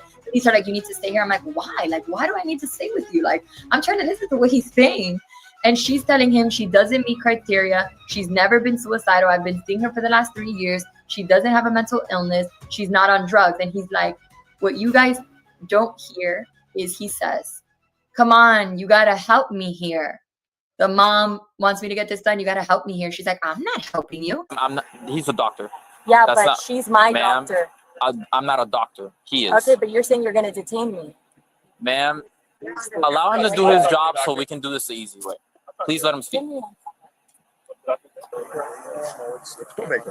I ask you So the goal is for you guys Yes. to stand. legally, I have no history of any mental illness, so why can't I go? Ma'am, I'm not a doctor. I've never Okay, met you but in my they're life. saying Let that, him do his that I will job. go to jail if I don't go with We you. didn't say anything about Oh, so I about can jail. go home. No, Right. at the end, you're gonna go to a hospital and you're gonna get checked I out. don't have to go to any hospital. I have a doctor. I have Okay, no let the history, doctor right? speak then. Give it a second. Wait up. I don't know you. Oh my goodness. Is there some type of, like, how is this possible? Ma'am, you're asking 100 questions that I don't have the answers to. Relax. So legally, I can't go home. No, No. you're not. Why? Because you're being Baker active. How am I being fake If the active? doctor deems that. He's not my doctor. He's never seen me in my life. Okay. That's not legal. How is that possible? That's the mobile crisis unit. They can do that. This is Dr. Bobar, Daniel Bobar, the chief of Memorial Regional Hospital, lying, saying that he comes back and he tells the police, oh, the doctor said she only knows the information that Demoee tells her, but Demoee doesn't allow her to speak to anybody else. Like insinuating that my doctor said to do it. But I tell the police, talk to my doctor. Please talk to her. They refuse to talk to her. They said, he's a doctor. What's the word, sir? We're gonna take her. I have 3 different collateral sources of information that say that she's been acting psychotic, that she threatened to overdose yesterday. The psychologist is admitting to me that the only information that she has is from her, because she will not allow the psychologist to speak to anyone else. Let the record reflect they didn't ID Dr. Bobar, they didn't ID James Fondo, they didn't ID Jessica Caddy, and they didn't ID Stephen Caddy. And then they lie. Jessica Caddy, Stephen Caddy, and James Fondo all work together and own a company called Sig9, which is a private investigation company and security company. Sig9, or Security Investigations Group, is owned by James Fondo, Steve Caddy, and Jessica Caddy. Steve Caddy was a contracted security provider and consultant to the Miami Dolphins, and Jessica Caddy has 20 years experience in the security industry. Mr. Fondo once supervised the Broward County Sheriff's Office Homeland Security Unit, and he was also involved in an incident that was caught on the TV show Cops, where Fondo was filmed dropping a bag of controlled substances, allegedly, suggesting that he planted evidence. This led to an internal affairs perjury investigation. Fondo testified he saw 4 men huddled around a bench in Dania Beach. He claimed he saw them preparing the controlled substances for distribution, and he saw one of them drop a plastic bag. As he made the arrest, Fondo was being tailed by a cameraman from the TV show Cops, which was filming its first season in Broward County. The cameraman filmed Fondo dropping the bag. The clip was used as evidence in the trial, and charges were dropped for 3 of the 4 men. Another incident in 1989, where Fondo was involved in a separate false arrest case. Fondo signed an affidavit claiming a man purchased a controlled substance in the reverse sting operation. Turns out, the man was riding on a Greyhound bus at the same time. The case was settled out of court, and the department paid the man $35,000. They lie and they tell police that they are there as a mobile crisis unit for Memorial Hospital to assist Dr. Bobar in transporting me. Memorial Hospital hospital does not have a mobile crisis unit. Those investigators admit on body camera that they planted a tracker on my car and tracked me there to Dania Beach. Well, I'm saying she's heading over here right now. Pinging her or? Yes, they have a GPS on her. Okay. So she should be driving by any minute. And conspired to abduct me in a vehicle with Dr. Bobar. And police didn't ID not one person, didn't review any paperwork because there was no paperwork. They didn't verify anything. They just went with what this man was saying. The doctor's made a determination. He wants to take you in for evaluation, right? You can come with me and the young lady right there. You won't be restrained. You won't be handcuffed. We'll drive to the hospital. We'll take the dog with you. We can make arrangements to get to the hospital. As an older family member, you turn the dog over to her or anybody you say, right? She just told me that I don't have, that you're doing an evaluation. If you see that what she sees, that I'm not a harm to myself, that I can go home today. Okay, she could petition the court otherwise. That's right. Today you're So not. I can go home today, We can correct? go to the hospital. You're gonna go to the hospital If- first. If the evaluation turns out fine, then I can discharge. But we You gotta, can discharge me. we gotta Yeah. get started. James Fondo says, just ask your sergeant, ask your chief, like name dropping. Call them if you have any questions. I used to work at Broward Sheriff's Office. Appreciate you guys' time. Yeah, of course. Let the chief know, would you? Huh? Let the chief know, would you? What's that? Let the chief know, would you? What district were you in before? All over. All over. It's an original Dania policeman you're looking at there. Because he actually was a Dania cop before both you guys were born. Before you were born. That's what I said, before you were born. I used to go to Tuck on Andes, get drunk every Sunday night. Okay. You guys ex law enforcement too? Yeah. Oh, all you guys? Oh, no, I was- okay. Basically showing exactly what we know to be true. Desiree Perez, Rock Nation made phone calls to police officers in Broward Sheriff's Office, sergeants, higher up chiefs to orchestrate my false arrest or detainment or commitment and my abduction. And that's all on body worn camera. Oh my God. Okay, that's a lot. That's a lot. And so then you're taken in, you have to go through intake, and they're testing you to see if what you're being held there for is legitimate. And you're like, please test me, test me. I remember listening to you say that at some point. Yeah. So I'm sorry. This is the part I get a little bit emotional I because understand. Take your time. this is the part that like, so he takes me to the intake room by himself. Like, there's no nurse with me. So he comes, closes the door, and I'm like, I need another doctor. He's being bought. My mom's the CEO of Rock Nation. I'm begging. And they're like, because he has a Baker Act form and he's the one who committed you, he has to be the doctor to assess you. And I'm like, well, I need to speak to whoever's in charge. Like, Memorial Regional Hospital in Hollywood, Florida is a big hospital. You guys have to have somebody who can come. And I'm telling you, this guy was bought. It's a conflict of interest. I don't want him to assess me. And they're like, there's nothing we can do. There's nothing we can do. He comes into the room, closes the door. He pulls his phone out and he says, what is this video? And he plays the video from January 16, 2022. He goes, your mother sent me this. And so I go, I do not have to answer any questions about an alleged domestic violence incident that you're claiming occurred that my mother texted you. Show me the evidence that I'm a danger to myself and show me that an evidence that I'm a drug addict. Why can't you show me? Because you ran my test and you know they're negative. Legally, you need to let me walk out of here because Baker Act, you can't Baker Act somebody for an alleged domestic violence. If that was the case, the whole world would be Baker Acted. That part. Let's be real. So, like, you're not going to play me. Now that you show me the phone and the video, I know that you're in communications with my mother in an unethical way. So you need to let me out of here. Oh, well, you might have a mental illness that you're hiding. So we're going to keep you here overnight to make sure you're not performing. I said, what? I told him in that room, I'm going to sue the shit out of you is what's going to happen. I'm going to sue the shit out of you because you are going to keep me here against my will with no evidence. Okay. You want to do that? Okay. Whoa, what's wrong? He goes, you seem like a smart girl. You seem like, that's what he was talking to me. You seem like a smart girl. I go, no, I don't seem like a smart girl. I am smart. And you're being bought by my mother. I didn't receive $1 from your mother. I'm like, okay. I'm like, you're not gonna get me to come out of character. So I feed into you and Desiree's narrative. I'm not doing that. I said, you're not gonna let me go? Okay. You're not gonna let me go. And so I then moved to the it's like the unit before the psych ward where they medicate people essentially who need it. He orders for me to be medicated with Benadryl, Tylenol, and some other medication that doesn't even go, because what originally the diagnosis on the Baker Act was psychosis, hallucinations, and attempted OD. Oh my God. That was the first thing on the Baker Act form. Then when I got in there, he added schizophrenia. Oh wow. Yeah, and then when I'm on the floor, first of all, you don't send Benadryl to people with schizo. Like, Yeah. Benadryl is to make you drowsy and sleepy. That's what he wanted to do, to make me sleepy.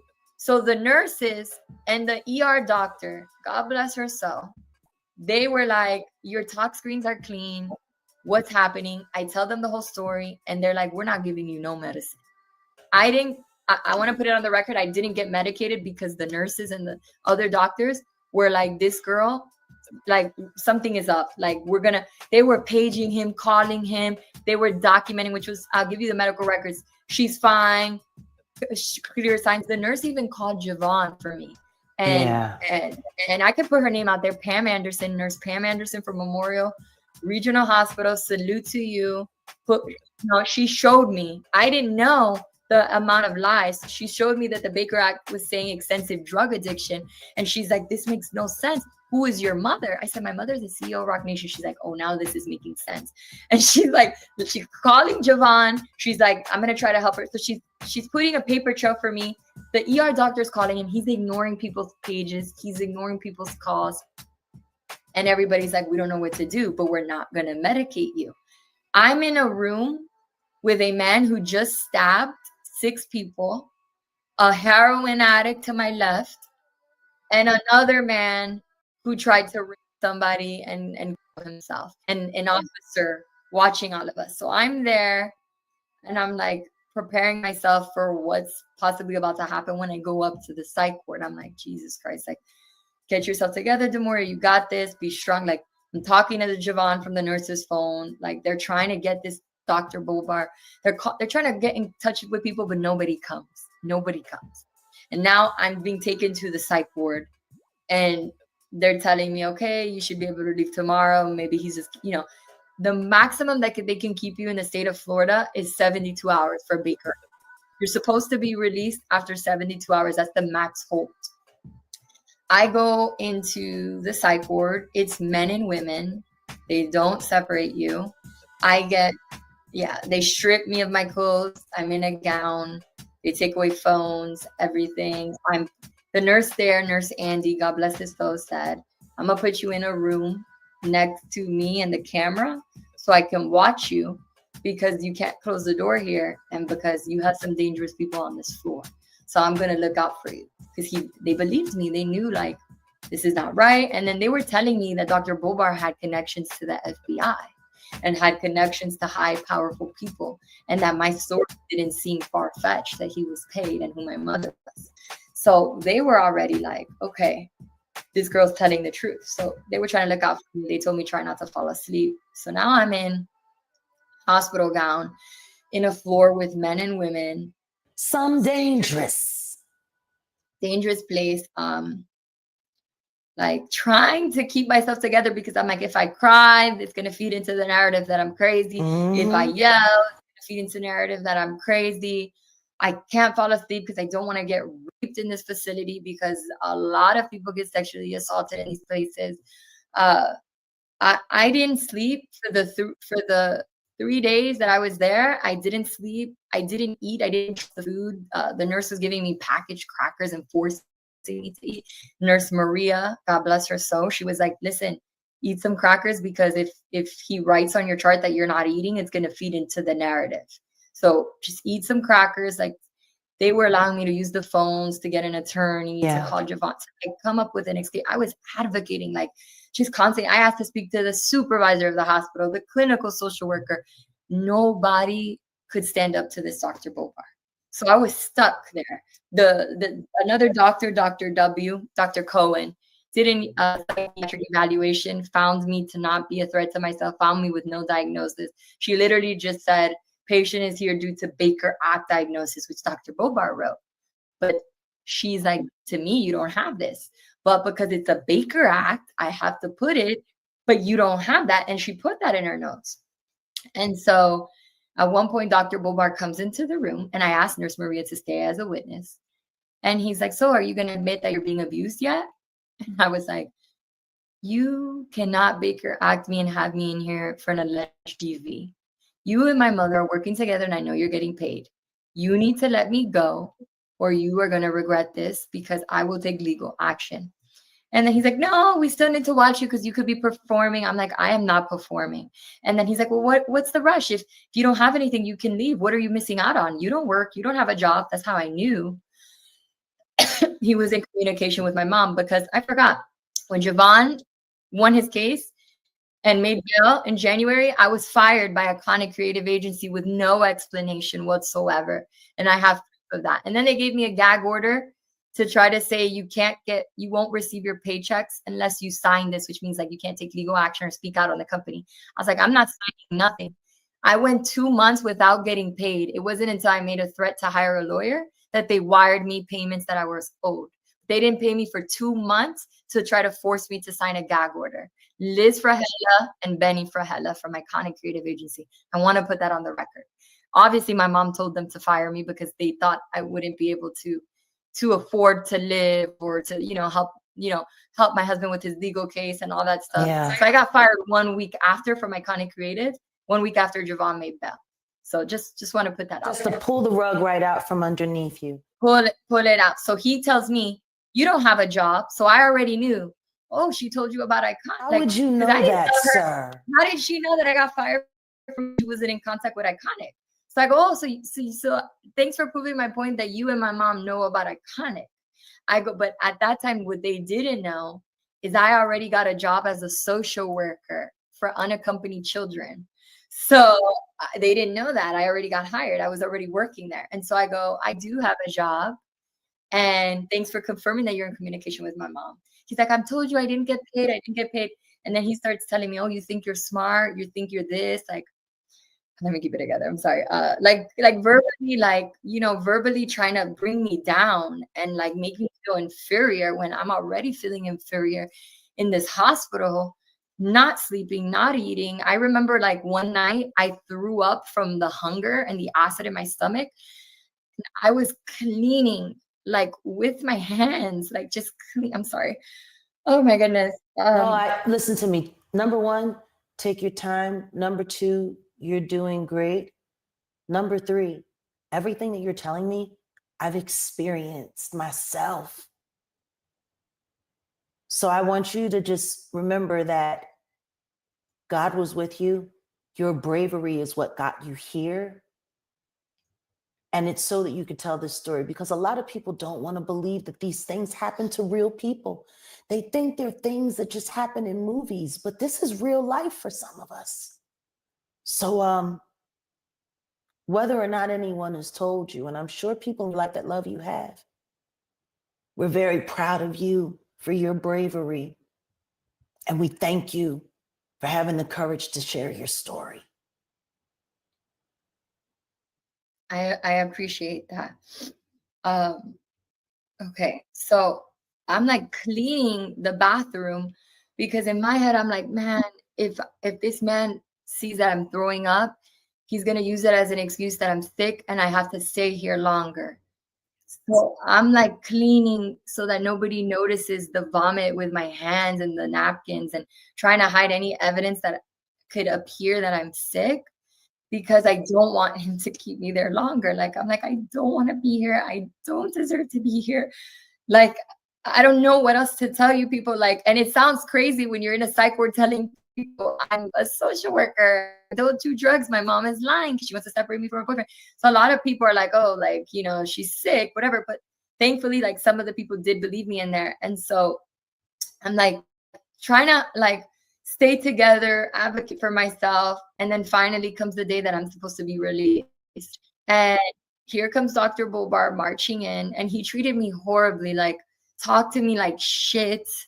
Like, you don't have a job, you don't have anywhere to go to. Why are you worried? Like bringing me down to get me to react. That's why I was like, you're not going to get a reaction out of me. You're not. And even Nurse Maria told the supervisor, he spoke to her horribly. She's not making this up. I was in the room. He did it in front of the bully. Bobar, the disgusting bully, the abuser. He was verbally abusing me, to be honest with you.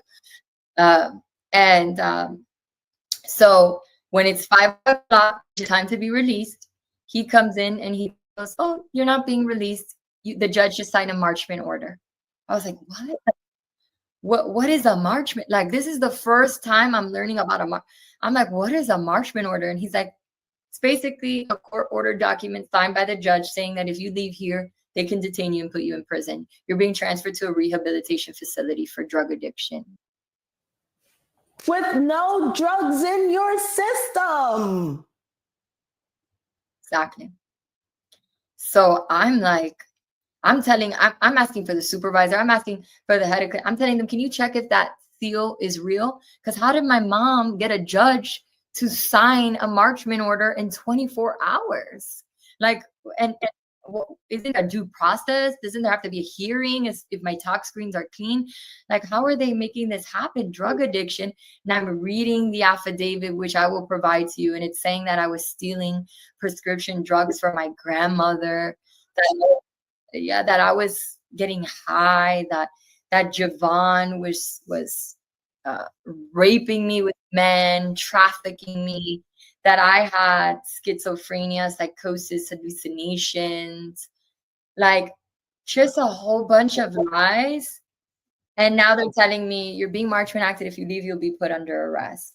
And so at that point, I'm like, what?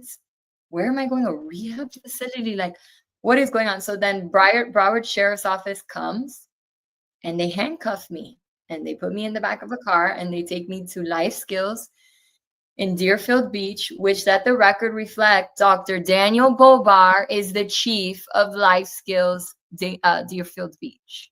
And when I arrived, they told me, "We are full. How did you get a placement in this facility?" And I was like, because my mom paid Dr. Bobar, and I was advocating. And I even asked, I said, I need another doctor. I need to speak to your chief. I don't have anything. This is a lie. This is being orchestrated. I have no drugs in my system.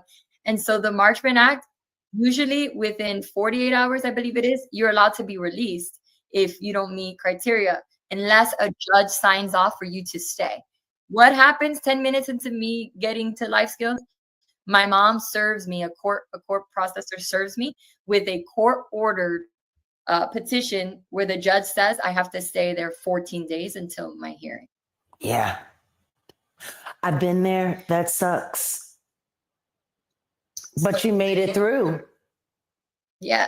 I'm like, this is insane. So I go through the intake. I'm telling them, I'm advocating. This is all on the notes.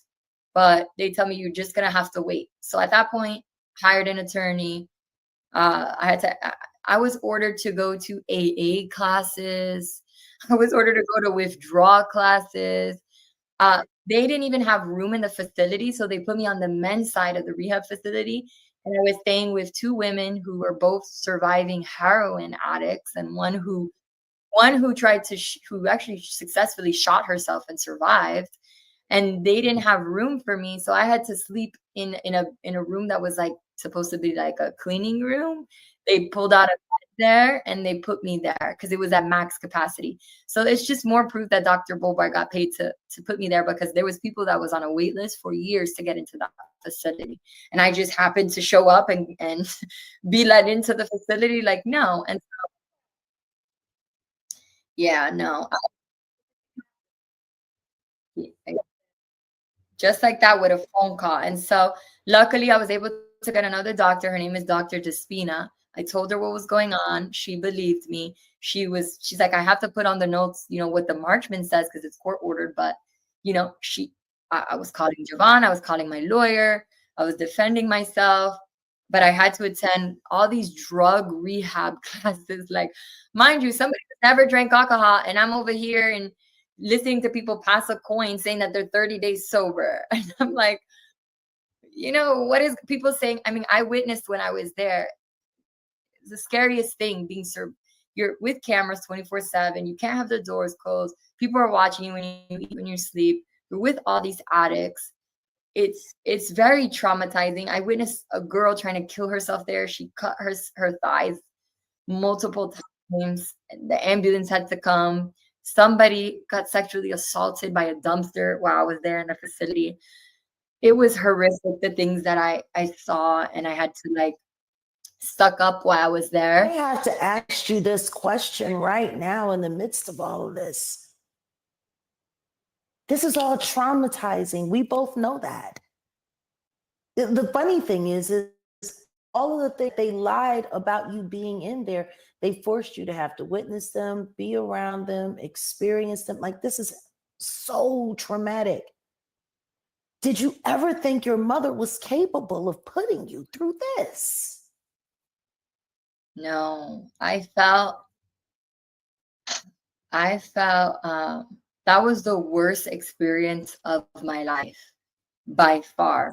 To lose your freedom, to lose your rights, to feel like no one's listening to you, to lose your voice, to be I was scared. Like, I'm not from the streets. I've never been around drug addicts. Like, it's not to throw shade on them, right? Because they're sick and they're there to get help, but it's freaking scary to be around people who are experiencing withdrawal. It's very like scary. It's whatever angry, you went through during COVID to the 80 millionth power. These are people who are suffering, who can't even, anyone could have snapped, and you could have been forced to either become a victim of that or just a witness to it. Either one is traumatizing. And I all I can tell you is I know that God has his hand on you. Because I know what it's like to make it through that. And you handled it brilliantly. Brilliantly. Yeah. I didn't want to. What she wanted to do was break me. That's what she wanted to do. And I wasn't going to give her that luxury. I was not going to allow her to break me. I was not going to feed into Dr. Daniel Bobar's narrative or her narrative. I wasn't going to be silenced or intimidated. I just kept advocating for myself. And in every session, advocating and saying why I was there and that I was falsely accused. And you'll see that in the notes because I knew it. There was a paper trail. So I was like, oh yeah, I'm gonna speak up, and there's gonna be a paper trail to back up what I'm saying, and the judge is gonna see it. So that's all I kept doing. Like, when they would force me, and then they're like, if you don't participate, that it looks bad. So what did I do? I participated in anything. I started signing up for things I didn't even have to sign up for. I was going to everything. I was going to like yoga for like tremors. Like, I was going for everything. Did you do the painting class? Did they have a painting or art class? I think they did. I did like a sound bath class. Then I did like I did everything. Like, they were like, you don't have to go to this. I'm like, oh, I'm going to everything. I'm going to prove what's wrong with me, and I'm going to make sure to tell my story. It was funny because then the people who actually needed help started coming to me and asking me for advice. And then at some points, people thought I worked there. And so, and so the people were like, she doesn't work here. You guys are not supposed to be going up. That's how bad, like, the staff there, they believed me. I mean, I'm never going to forget this man. And I want to give him credit because this is why I knew I was protected by God. He said to me, he knew my story, and he was a staff member that worked there, an older gentleman, Haitian man. And he said, his name was Claude. He said, Demoee, you never have to, my mother-in-law always says this too, you never have to defend the truth. You don't have to defend the truth. He was like, God is the judge. Jesus is the lawyer, and the Holy Spirit is your witness. And he's like, you might have gone through this because God probably wanted to put you on your knees and restore your faith. He wanted to test you. And maybe this had to happen for you to restore your faith in him. and for you to change things, to change policies in the big crack, to change. Maybe this is what you had to go through. And him telling me that woke me up, because for a very long time, I lost a little bit of faith in God when I saw a 9-year-old lose his mother to the pandemic. I didn't understand, like, why did this kid have to lose his mom? Like, why? She was only 34. Like, why, God? Like, I didn't understand that.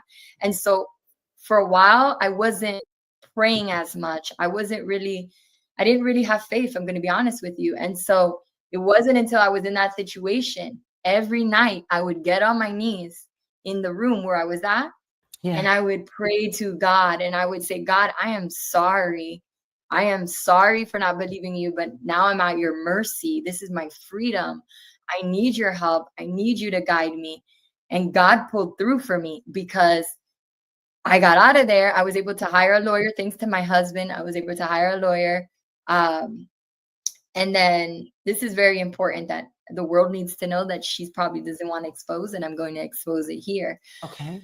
I got a visit from the feds while I was in there, Homeland Security. Oh. Yeah, I got a visit from the feds when I was in there on April 4th, 2024. I'm already traumatized. I'm already in a rehab facility, and you're going to bring the feds to come see me? Like, oh, wow. So now Dr. Despina is like, the feds are here to see you. They want to interview. I was like, I'm not talking to anybody without an attorney present. She's like, this is the best advice she gave me. She said, Demoee, if your mother is falsely accusing Javon and she's involving Homeland Security, why don't you just go in, hear what they have? Don't talk to them. Just hear what they have, because you can use that to fight for Javon.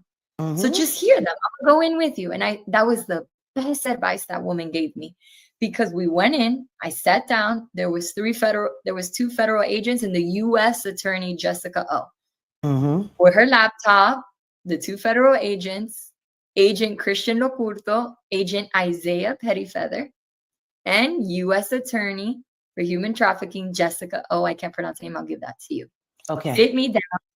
They flip a computer and they present a slideshow. The slideshow that's very similar to the slideshow that Alex Shapiro presented to the Shade Room on the Tory Lanez case. Oh, wow. And so they go, your mother told us that you're being human trafficked, labor trafficked, abused, and forced to work, and you've been raped. And I'm like, what? Like, oh my God. So I go, none of that is true. And then they're like, well, you know, we're told that he's also controlling your finances and forcing you to do this and this and this. I gave them my bank statements. I was like, Javon and I go 50-50 on anything. We go 50-50. I was able to provide them. I'm like, nobody is stealing money from nobody. He makes more money than I do. And that's not the case. Then they're like, oh, well, she said that he's forcing you to work the business. I go, what? You mean like forcing me to cut grass? Like, what? I was like, I've never been on a lawnmower in my life. I've never been out there in the field. Like, I do the marketing for the business and I schedule calls. Like, and they go, okay, well, we have a video of you being raped. I said, what? Okay. A video of me being raped, audio. I said, audio? So my mother heard me getting raped, didn't do anything, didn't come to kill him, because any parent would want to kill somebody who witnesses their child being raped on audio. So I said, is this the audio that they played for my doctor in the parking lot? Go ahead, play it. They play the audio. It sounds nothing like me. Because I was like, don't rape me. She's like, yes, your mother's claiming you were raped by 2 men. I said, 2 men? I said, listen, I'm a lucky person. I've never been raped. So I'm going to put that on the record. That's not me. So you're like, so they're saying the audio was manipulated? I said, yes. I said, what's the rest of the evidence? They show me pictures of alleged abuse marks, bruising, this and the other. I got chills and I started crying, John. Oh, wow. And they're like, why are you crying? And I'm like, I'm not crying because this is me and this happened to me. I'm crying because I am witnessing how evil Desiree Perez is to submit fake evidence of abuse to the Department of Homeland Security to try to accuse my boyfriend at the time, now husband, of human trafficking. This is the prime example of racism and the history of Emmett Till and all these white women calling police and accusing black men of crimes they didn't do. This was what was playing in my head. Like, I was like, oh my God. And so for the people who say you can't be racist if she's dark skinned and my dad's black because he's Dominican and she works with Jay-Z, that is not true. You can be, let me say this, and I'm going to say this very lightly. There is racism between black and brown people. We see Cubans who are black who think they're white and are racist towards African Americans. We see Indians who are racist towards African Americans. We even see black people from Africa who are racist to people here in the South who are black. Yeah. Unfortunately, we have, inner racism within our culture of black and brown people. So I want to make that a thing. Look it up, research. I sociology, diagnosis. Yeah. Because they think it's like, no way she's racist. Yes, she is. Why? Because why are you, all of this power and control, calling him the NIGGE word and doing all of this, and just things I've heard personally her say. It's racist. So I'm crying. I'm telling them this is wrong. And so I'm like, can I get my phone? I get my cell phone. One by one, I debunk each picture that she submits. She submitted a photo of when I got my wisdom teeth pulled out in 2016 in high school. She was there for the surgery. Luckily, the iPhone pins the date, the time, and the location.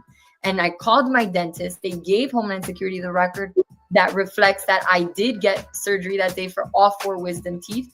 And she told Homeland Security that the photo was a photo of me that Javon knocked my teeth out. But the photo, I took a picture because I used to blog, like to say, guys, look how swollen my face is from my wisdom teeth. Yeah. And she did that as evidence that Javon knocked my teeth out. Then there was another photo of, when I was cooking at the University of Connecticut and I burned myself and I went on live. She edited the audio off of my Snapchat. And she submitted the burn like of it to say he burned me. And that leads to how I found out the phone. So March 24th, before the Baker Act, I had evidence that my phone was tampered with. I was on a jog and Javon literally said, your location is pinning to Rock Nation. And my best friend called me, your location is pinning to Rock Nation. I said, what? I opened my Find My and I see it says iPhone 2 has the Rock Nation's address. And I'm like, iPhone 2? I don't have a second iPhone, and why am I pinning to Rock Nation when I'm here in Miami? Screenshotted it. I contacted Apple, reported it. Even my Apple Watch was pinning to there. And long and behold, I go into my iCloud account, and I see that all my data was downloaded to an iPhone number 2 at Rock Nation's address. It was labeled iPhone 2, and that they had all my information. I reported it to Apple. I had to get the iCloud deleted, make a new one, report the watch. I did all of that. Makes perfect sense how your being detained at Dania Beach was able to happen because God knows what all they were manipulating in your phone. And all of this came from the Rock Nation headquarters. Exactly. She was doing that, dumping it, doing phone dumping, all of that there. So I was able to get a new iCloud and a new phone. So to answer your previous question, I found out March 24th, 2024, that my phone was compromised. But luckily, Apple and with my iCloud and receipts it will provide, it'll show that she has had access to my phone since 2016. And I am the owner. And yes, I'm the owner and I pay for my phone. So she was able to hack the iCloud, clone the phone, and have access since 2016. So we're talking about 9 years. For Yes. 9 years, your mother Yes. has been prying into your life. So when you go back now and you look at everything that has happened, and then you look at the timeline, which is why I'm glad we're taking this time to do this, really extensive breakdown of everything. She was literally in control and able to track your movements to know when to do everything. This is a lot of attention, negative attention. Mm-hmm. It's I'm still trying to understand why certain people totally lose sight of love and think that control and manipulation is a proper substitute. Yeah, this is terrible. No, it's terrible. And I found that out again March 24th, going back to the Homeland Security incident. I was able to prove one by one, and I can give you the photos. Like the burn photo with me cooking was not Javon abusing me. There was a picture of like my legs. So on October 2023, we went to a football game, and I freaking fell in front of everybody in the parking lot.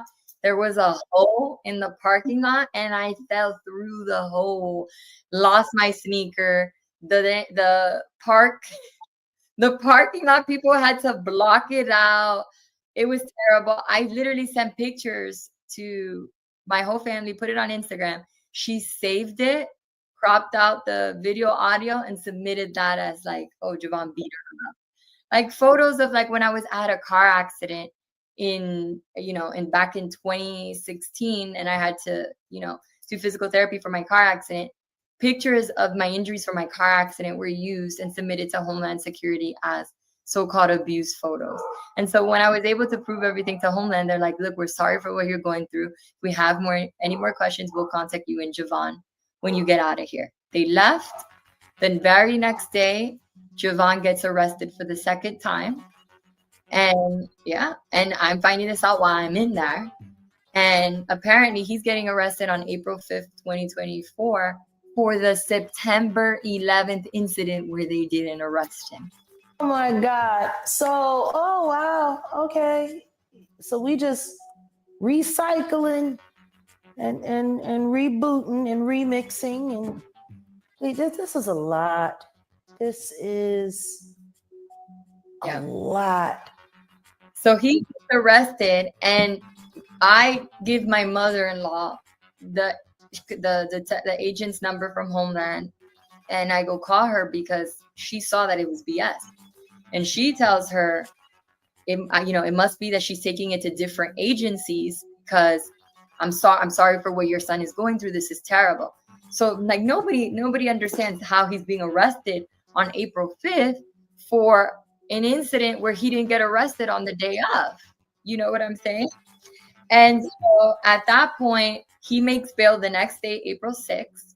On April 5th, I get served with a petition for guardianship, my mother claiming that I'm incapacitated and that I have to go to a hearing to not lose my rights because she's claiming I'm incapacitated, I'm a drug addict, and she lists Liz Frahella, my old boss from my company, as a witness to my drug addiction.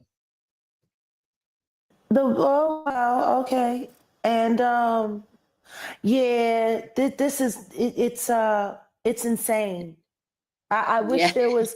I've been trying my hardest not to say anything to accuse you, but this is insane. There's no other way to describe it. This is absolutely insane. And of course I believe you. She finds out that Homeland doesn't go anywhere. He makes bail on the 6th. And then Dr. Bobar finds out about my interview with Homeland Security. He comes in. Now he comes in. Dr. Despina calls him and says, this is bad. This girl was able to dispute all the evidence. She puts him on the phone with me, and he's apologizing to me. I'm so sorry I did to you. Please forgive me. I have to finesse, right? Because I'm still in there. It's okay. It's okay. No, it's not okay. But he's admitting to me on the phone that he messed up, and essentially in an indirect way saying that he got bought by my mother. But again, that was on the phone. I don't have the phone call, but I'm going to put that out there. That did happen. Well, just for your sake and our sake, we'll say allegedly. Allegedly, yes. That's what happened. But considering that this woman is giving her own eyewitness account, and she was of sound mind and being, I think we can all believe what you're saying here. Exactly. And so he says, don't worry, I'm going to get the guardianship thrown out. And I said, well, how could you do that? He goes, I know the people on the board, don't worry. So I'm like, okay. But at this point, my attorney were prepared because my Marchman Act hearing was Tuesday, April 9th. So Next thing you know, the next day, April 6th, she voluntarily dismisses the Marchman Act. My hearing gets canceled. And then I'm told that the guardianship is going to get transferred to Miami-Dade. I'm not allowed, I'm not released. I go, so if it got dismissed, why can I not leave? It's Saturday. No, you have to wait till Monday. So now I have to stay another 2 days. On Monday, I get released, which is April 8th, 2024, because she voluntarily dismisses the Marchman because she knew she was going to make a fool out of herself. And I want let the record reflect the attorney hired to do that was Alan Levine from Broward. And he had all the evidence that I didn't qualify and still pursued this Marchman Act. I get released. And as I'm getting released, Javon is getting arrested for the third time. Yeah, I was just nobody said so. I'm gonna just place. I'm gonna detain you for now. All right. All right. Just for now. No. What I was saying was nobody's at this house. Oh, perfect. Yeah. And this is 3 arrests in less than 1 year. Like people. No, I mean, I really want to. This is hit you over and over again. So now he's arrested for the 3rd time. His dear mother, oh, God bless her soul. I'm on the phone with her. I'm on the phone with her in an Uber. By the way, being followed by a private investigator, like I see him following me.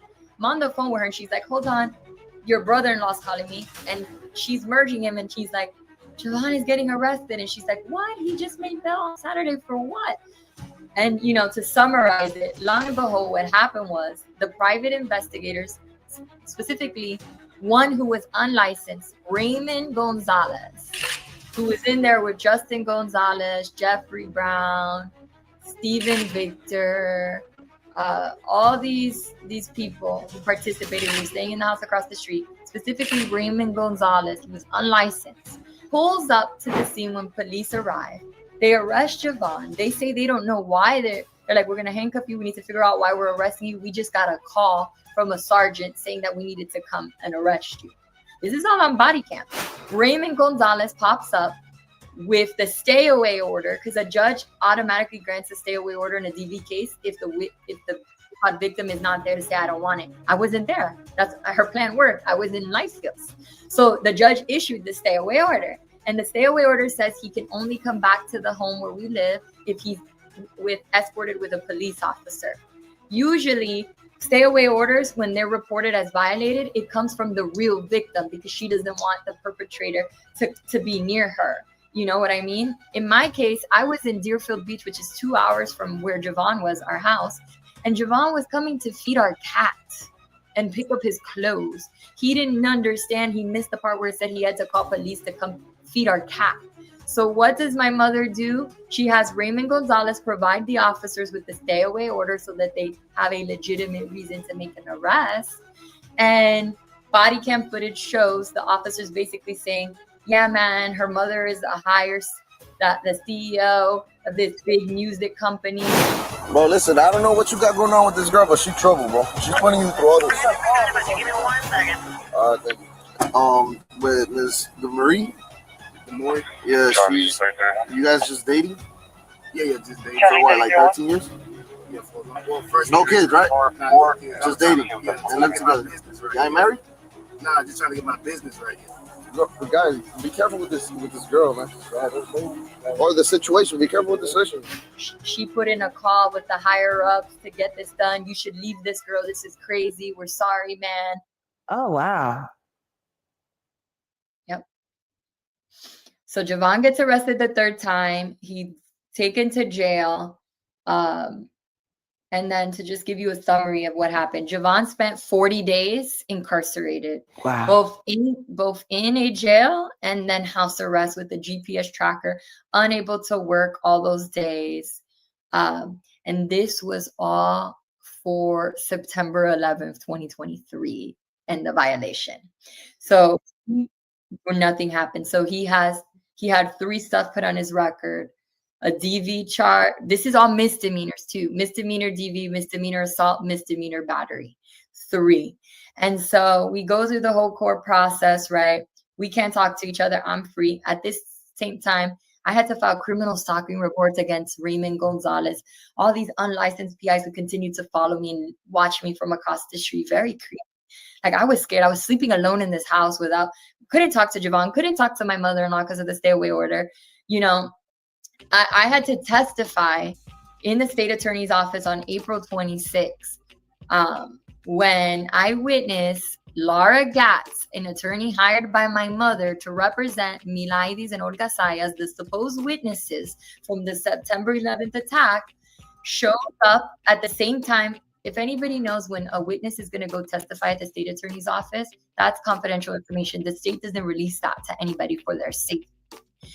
This lady knew the time that I was there. I was supposed to be there. She checks in. What she doesn't know is I was behind the door, and there's like a little window, and she tells the receptionist, did Demoee Lopez Perez arrive?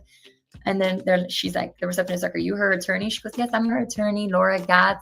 I just wanted to verify if she's here yet. She's scheduled to meet with the prosecutor at 9 a.m. She's like, oh yeah, she's there. Do you want to go sit with your client? She's like, no, it's okay. I'll wait here. And I'm like, what? I'm like, huh? So at that point, the prosecutor, Josephine Farrell, comes down. I tell her, listen, she's not supposed to be here. This is witness intimidation. She's lying, They go, they talk to her. They tell her she's not supposed to be here. They tell her basically like, how did you know? And she tries to say that it was a scheduling error, that she didn't know because she had a meeting earlier that day with the prosecutor, but the prosecutor canceled this. She's like, I didn't see it. I didn't know. That's a lie. I was followed to the courthouse. I have proof of that. I saw the guy following me. And then now my mom's, an attorney that my mom hired. The second attorney your mother hired represent you without your knowledge, consent. Oh, wow. On a case that had already been dismissed before. And it wasn't Laura. So Laura Gatz wasn't licensed in the state of Florida. She was working pro vice under an attorney named Jessica Castro Pedraja. Jessica Castro Pedraja was representing the witness Olga Sayas, she spoke Spanish, and Laura Gatz was representing Milaides Garcia. So, and just so you know, in misdemeanor cases, usually witnesses don't get attorneys. No, it's not common. So the fact that they got attorneys, why? Because at that point they had changed their stories 3 different times.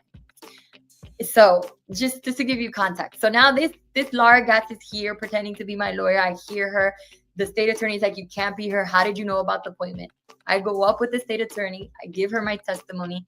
I tell her that none of this is true. I even write a letter just in case, because I don't trust anybody. I write a letter. I'm like, this is my sworn statement too, just in case verbally my words get misconstrued. That's in the court docket, public record. I'll provide that to you. She apologizes to me. She feels so bad for me that she escorts me all the way down to the lobby and has a police officer in the court take me to my car because of Gatz showing up there, trying to intimidate me, with me telling her an investigator followed me here, with me telling her I'm being harassed, like this is crazy, drop these charges, this is all a lie, she's influencing you, this and that. So I go home, cool. The very next day, I get served with a lawsuit from Desiree Perez. Yeah. This kind of reminds me of like a horror film where every time you think the bad guy is down and it's over, they come back up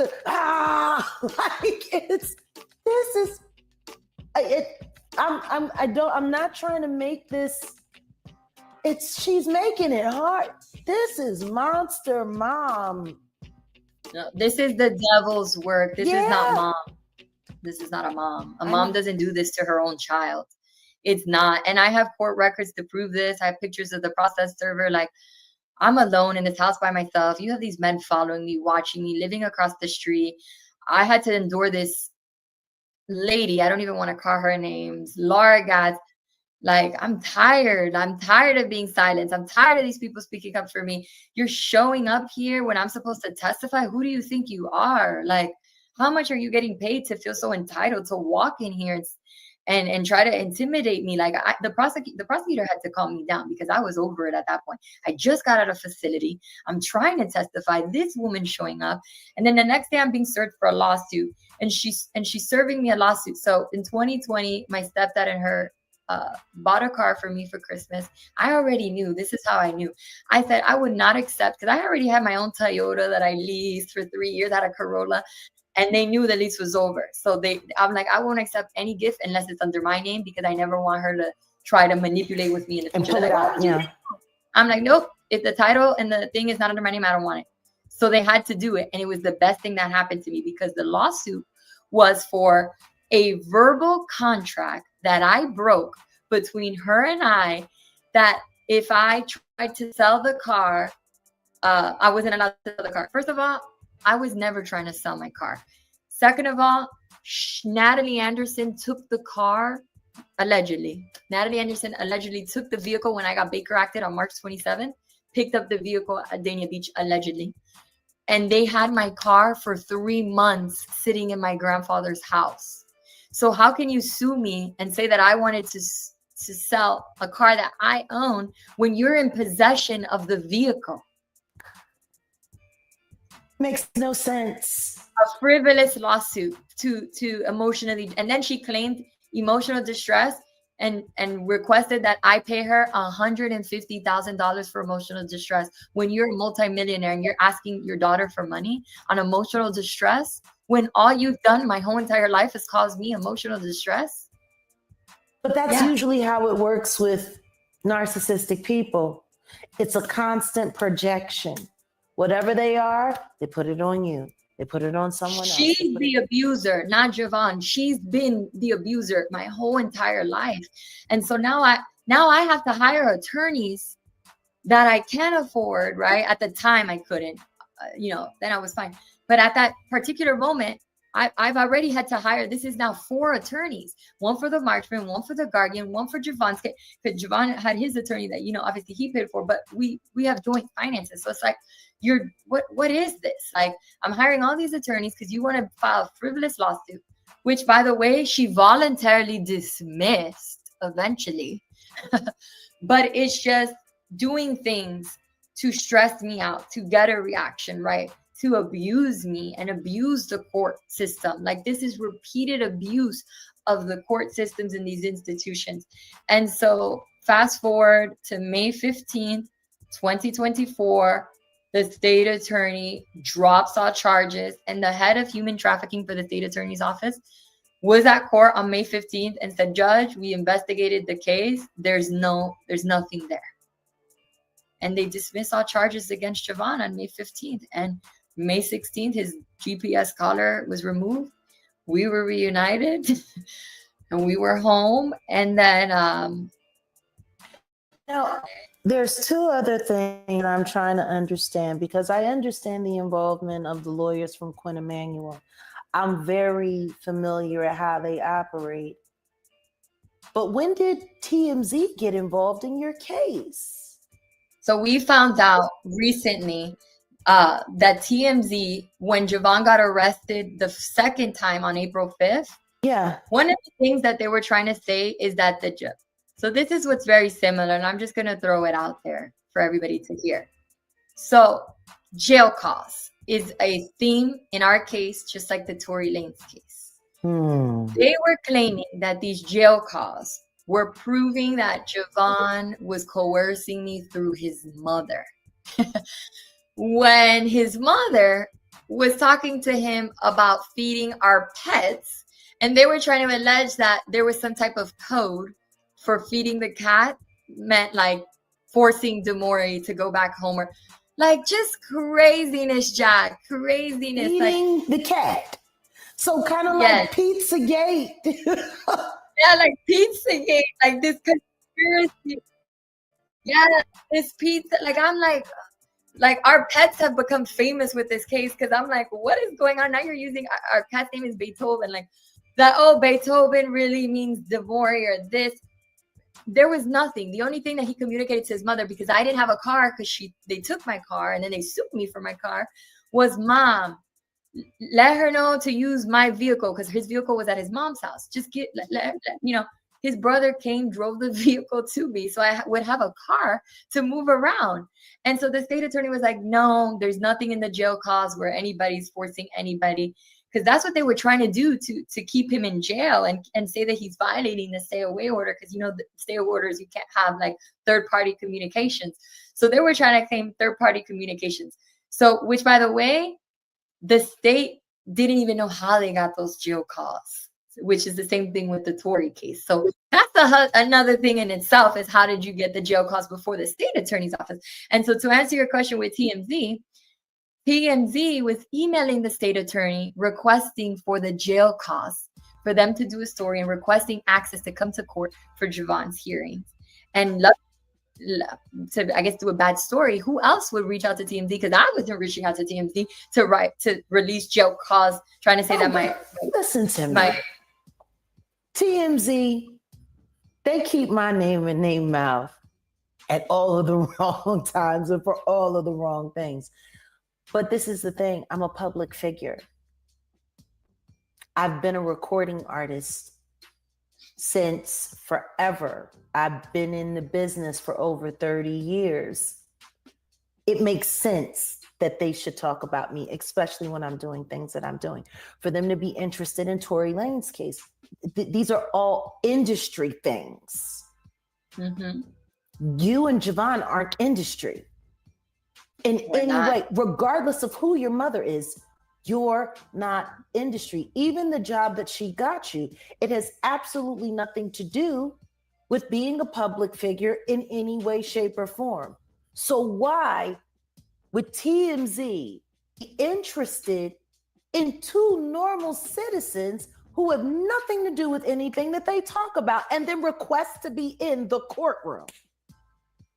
And the producer's name, identify herself in the email, which I will provide to you, is Jennifer Delgado. Mm-hmm. Yes. I'm not surprised. Yes. So she identifies herself in the email requesting to be present. The state, thank God for me, the prosecutor did not fall for that. But Quinn and Emmanuel was getting involved, and Alex Shapiro, and the list of these high profile attorneys. I mean, there was over 15 attorneys. Yeah, and Laura Gatz introduced Alex Shapiro as this attorney that works for Rock Nation and high profiles and representative so-and-so. This is all on email. We want to request a meeting with your district attorney, Catherine Rundle, on this case because we really think that, he should be charged for this, and the other. And there's, emails of meetings that were supposed to happen but got rescheduled or might have happened between Alex Shapiro, the district attorney, and the state, Laura Gatz, and all these high-profile people. For 3 misdemeanor charges that went nowhere. The 3 misdemeanor charges that went nowhere, that they were trying to meet with Catherine Rundle and the state attorney's office to press charges. They, Quinn and Emmanuel, Alex Shapiro, Laura Gatz, all of them, Barbara Martinez, all of them were trying to have meetings. They even had phone calls to basically influence and intimidate, name drop, Rock Nation, this. You should charge him. Yeah. And thank the good old Lord that didn't work, because they didn't charge him.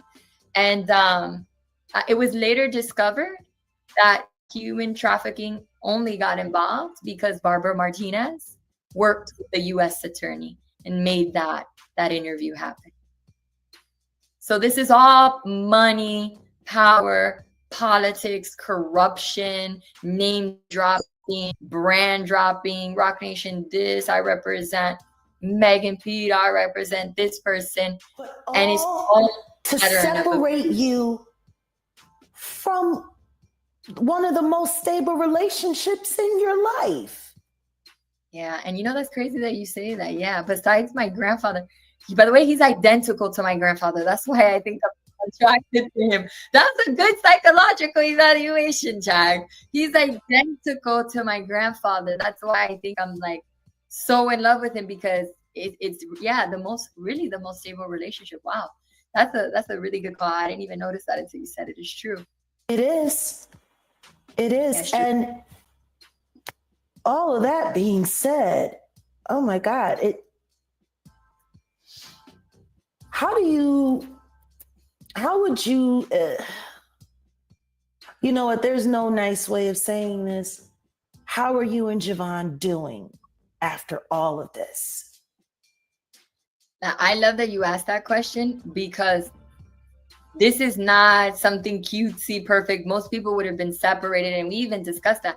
And to be honest, I told him, I said, if you want to leave me, I don't blame you, because I don't think I would be with you if your mama put me through this. So if you don't want to be with me, I get it. But I will always defend you, and I will go through the rest of this, fighting for justice process with you, because you deserve that. Wrong is wrong, right is right. You don't have to be my boyfriend for that. I'm going to do that for anybody. If this was being done to my best friend or my neighbor, I'm going to speak the truth, and I'm not going to fall for all Yeah, the but BS. he's one of your best, oldest, My and best dearest friends. It was easy. And so it was hard. It was hard because, we have PTSD from this. We try to lay low. We don't want to go out in the public. We're coming after some high profile individuals. We're scared for our safety. We're scared because people are being shadow banned. Blogs are being threatened. Copyright infringement reports are being reported when there is no copyright. I own the picture. People are being silenced from talking about this. DJ Academics, The Shade Room, TMZ. People are being bought. People are scared. And it's like, this is a free world. This is freedom of speech. Let's stop censoring people. Let's stop bullying people like Poor Milagro. If she doesn't like Megan Pete and doesn't believe that Megan is telling the truth, she's entitled to that. Who are you to control the narrative? Who are you to silence her? Who are you to sue her or sue another blogger or intimidate academics or intimidate? Can I be honest with you? Regarding that, I got a little tea for you on what that's all about, really. Yeah. So again, like, who are you? Like, just because you're the CEO of Rock Nation, just because you know high profile people, you have a partnership with the NFL, just because you represent these artists, doesn't mean that you can use attorneys and law firms and unlicensed and licensed private investigators. Tony Busby was on point with the unlicensed PIs, because it happened in my case. It happened in Tori's case. It's happening in everybody's case, right? It's a pattern of abuse. It's happening in everybody's case. So let's cut it out. Let's stop abusing the legal system, and let's really see that this is a problem. This is not okay. You cannot be abusing people, bullying people. And if she did this to me, I am not surprised that this is happening to everybody else. And people who say this is a conspiracy theory, or people who want to, question this. No, it's real. It happened to me. I have evidence. It's happening to people as we speak. There's people who are innocent sitting in jail that should not be sitting in jail. And in the United States of America, we are all entitled for a fair, equal trial. Innocent until proven guilty. Due process. So I'm going to say it here because I want to say it here. It doesn't matter if a crime was committed or not. You have to be able to prove that a crime was committed, and you have to investigate in an ethical, proper, legitimate way. In Javon's case, there was no proper investigation. There was no legitimate way. Influence, power, money, phone calls, emails, intimidation tactics, all of that was used to try to prosecute somebody who did not have a probable cause to be arrested. That happened in Javon's case. That happened in Tori's case. And I wasn't there, so I can't tell you if somebody was shot or not. I wasn't there. But what I can tell you is, just from researching, just from reading, there was no fair trial. There was no forensics that was presented. There was no due process. There was influence happening and intimidation, just like in Javon's case. And just because of that alone, that case needs to be reinvestigated, and he deserves a fair trial just like anybody else. I'm not here to say something didn't happen or not, because I'm not going to do that, right? I wasn't there. But I do know he's entitled to a fair trial, and we need to stop judging. We need to stop thinking that we know people. If you weren't there, you don't know if somebody was shot or not. But what we do know as a whole, as a country, we're seeing it. We're seeing there's a 0.01 match on a gun. We're seeing forensic evidence, and we're not opening conflicting evidence, conflicting witnesses, conflicting political pressure. The same pattern as Javon's case, and I thank God that Javon is not sitting in jail, right? But again, this man didn't. To me, there wasn't a fair trial, and that's why I wanted to wait for in this platform to speak that out. I wasn't contacted by anybody. I wasn't paid by anybody to say that. I don't know Tori. I don't know anybody. I'm, meeting you for this interview. You didn't tell me anything about this. This is just me as an outsider looking in. You know what I mean? I can love an artist, but I don't know that artist. And all I can say is, I don't know either party. I don't know Megan personally. I know Tori. But you know and understand the law, and you know and understand how damaging law corruption can be in real people's life, especially when you're taking a bunch of fake news and a bunch of AI crap and putting it all together and pushing it off. See, I keep telling people this all the time, and I've suffered from it myself. Fake news hurts real people. This is your real life. Yeah, and it's like, listen, and for the people out there who think it's a conspiracy theory, the patterns, all you have to do is put my husband's case and this man's case side by side, and it's the same attorneys involved, Alex Shapiro, Quinn and Emanuel, all these high profile people. And I am not saying this is allegedly. I'm just telling you there's patterns in how the investigations were conducted. And I think that needs to be looked into. And I think that he deserves a fair trial, just like everybody else. I'm not saying he's guilty, and I am not saying he's innocent, and I am not saying anybody's lying, because I wasn't there. I'm just saying from what I'm seeing as an outside viewer, as an American citizen who has the right to do that, there's a little bit of an inconsistency. There's a little bit of a pattern with how it happened to Javon's. And I wanted to use my platform. I was lucky that my husband had an amazing attorney, Naeem Hassan. I want to give him credit where credit is due. He believed us. He fought for us. He did what he did. I don't think and I don't want to call him Tory Lanez, because that, I feel like. Well, his name is you call him Mr. Peterson. Yeah. Mr. Peterson, right? I'm going to give him respect is due as a man, because people like to, he's a rapper, he's black. That don't matter. Mr. Peterson, he's a human being, a young man, right? Mr. Peterson, I don't know that he had a Naeem Hassan attorney to represent him in court. I don't know that. Obviously, he didn't, because I'm not a lawyer, and I know where the hell, why was all this evidence not presented, And so I think we were lucky enough that my husband had an amazing attorney, and that we had an investigative team that knew what to look for, right? And that's how we were able to cover the TMZ girl and these powerful attorneys. To do your question, how we noticed we were being surveilled.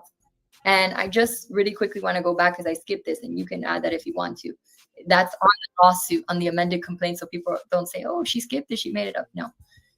After Javon's, almost like she called 911 on Javon on September 11th, September 14th, I received a call. I was with my grandmother. My mother told me that my uncle was being rushed to the hospital because he was going to die. My uncle has muscular dystrophy. So as you know, with people with muscular dystrophy, they have episodes. So I'm rushing full speed to get to my mother's house, because I'm thinking I have to take my uncle to the hospital. And it's a lie. All my siblings are there. My mother is there. And they're like, we need to talk to you because we know you're being abused by Javon. And I'm like, what? You lied to me and told me I could have died. What is going on? And so I wanted to leave. I'm like, I'm getting out of here. I see a lady who's dressed in scrubs. I'm like, you brought a therapist? Like, no, I'm leaving. She closes this electrical gate, doesn't let me physically leave. She's hitting me from jumping the gate. She whispers in my ear, if you stay with that NIGGR, I will have you committed. I'm like, you can't have me committed with that. I had to call Pinecrest Police. I will give you the 911 call. And the police were, I had to call Pinecrest Police and say, they're holding me against my will. I want to leave. Pinecrest Police separated us. They interviewed me. They assessed me. They saw that I wasn't suicidal and what she was saying was a lie. They said, you cannot hold her against her will because you think her boyfriend is abusing her. She writes that this therapist, Victoria Hunter, was there. We ran her, my investigative team. Victoria Hunter is not a therapist. She's just a citizen. I had to take an Uber, went to my mother's house, and then that's when we moved out in October. So I skipped that part, and I want you to know that because that's 3 attempts to have me institutionalized in one way or another. Yeah. What are you guys hoping to achieve with your suit, with your case? So, to be 100% honest with you, and I told you this off record, my husband never wanted to sue Desiree Perez or anybody. He still gave her that grace as my mother. The only reason we were basically forced to have to do this because the harassment does not stop. So when we hired our attorney, Hilton Napoleon, who's an amazing attorney, salute to Hilton Napoleon, salute to Naeem Hassan, who was Javon's lawyer, salute to them, salute to our investigative team who want to remain private for their safety, obviously. Hilton Napoleon and Javon, we're trying to give her grace. We're in contact with Barbara Martinez and her team, trying to, let's mediate this, let's talk because this is your daughter, this and that. I said, listen, I know my mother, it's not going to work. The day before we had a meeting to just have a conversation, all of us with our attorneys, she cancels the meeting and serves my husband with a lawsuit, suing him for $5 million for emotional distress and alleged wiretapping, saying that he coerced me to give him access to the cameras in my grandfather's house. And she puts Olga Sayas as a witness, Milagros Garcia as a witness, and the third witness is a Rock Nation employee who is working illegally under the table, getting paid cash, cleaning, part of the cleaning crew at Rock Nation, their whole cleaning crew is undocumented, getting paid cash under the table illegally because she gets to pay them low wages. She happens to be my cousin who came from Cuba and got that job and moved to New York because I helped her leave from a domestic violence situation with her husband. Which is insane because this was literally your line of work. You went to college so that you could be there and stand in the gap for people and help people transition to a healthier. You wouldn't believe it. It's just crazy. And so I got convinced my mom I'm like, Mom, let her live with my cousin up there. She'll split rent, give her a job. My mom gives her the job, this and that. She's working there. And next thing you know, she's a witness on a lawsuit against my husband. She doesn't speak English, has never spoken to my husband, has never lived. By the way, she's never lived in the house with us ever. She lives in New York. We have her background. We can give you that. And the sad part is in the lawsuit against Javon, the dates that they're putting that she witnessed stuff, we have proof she was in. I did a change of address in the immigration court in New York, in Miami for New York. So I have her alien document papers to prove she's registered and lives in New York. And she's not even legal. And she's falsifying affidavits and listed as a witness on this lawsuit. And my mother is allowing this, not caring because she just needs fake witnesses, risking her from getting deported because we're in the worst time for that. And she's listed on the lawsuit. So suing for $5 million. So at that point, I was like, okay, you're right. She's not going to stop. And I was like, exactly. And so then I filed my lawsuit against everybody involved that you guys all see. That's public record. That's an amended complaint. And my poor husband is fighting back these frivolous lawsuits from her. And my hope and my goal for this is for the harassment to stop, for justice to be served, for the judge in federal court to see this is a pattern of abuse. This is a pattern of high paid individuals and Rock Nation and all these attorneys conspiring and working together to abuse the system. And it needs to be stopped and people need to be held accountable. And we just want to live a normal life and for the harassment to stop. That's the goal. I understand how you feel. I do. But I also understand and admire your willingness to fight for your life. This is your life. Nobody, it doesn't matter if they're your parent or not. They do not have the right to dictate your journey. They do not have that right. Parents, we can help, we can encourage, we can give advice.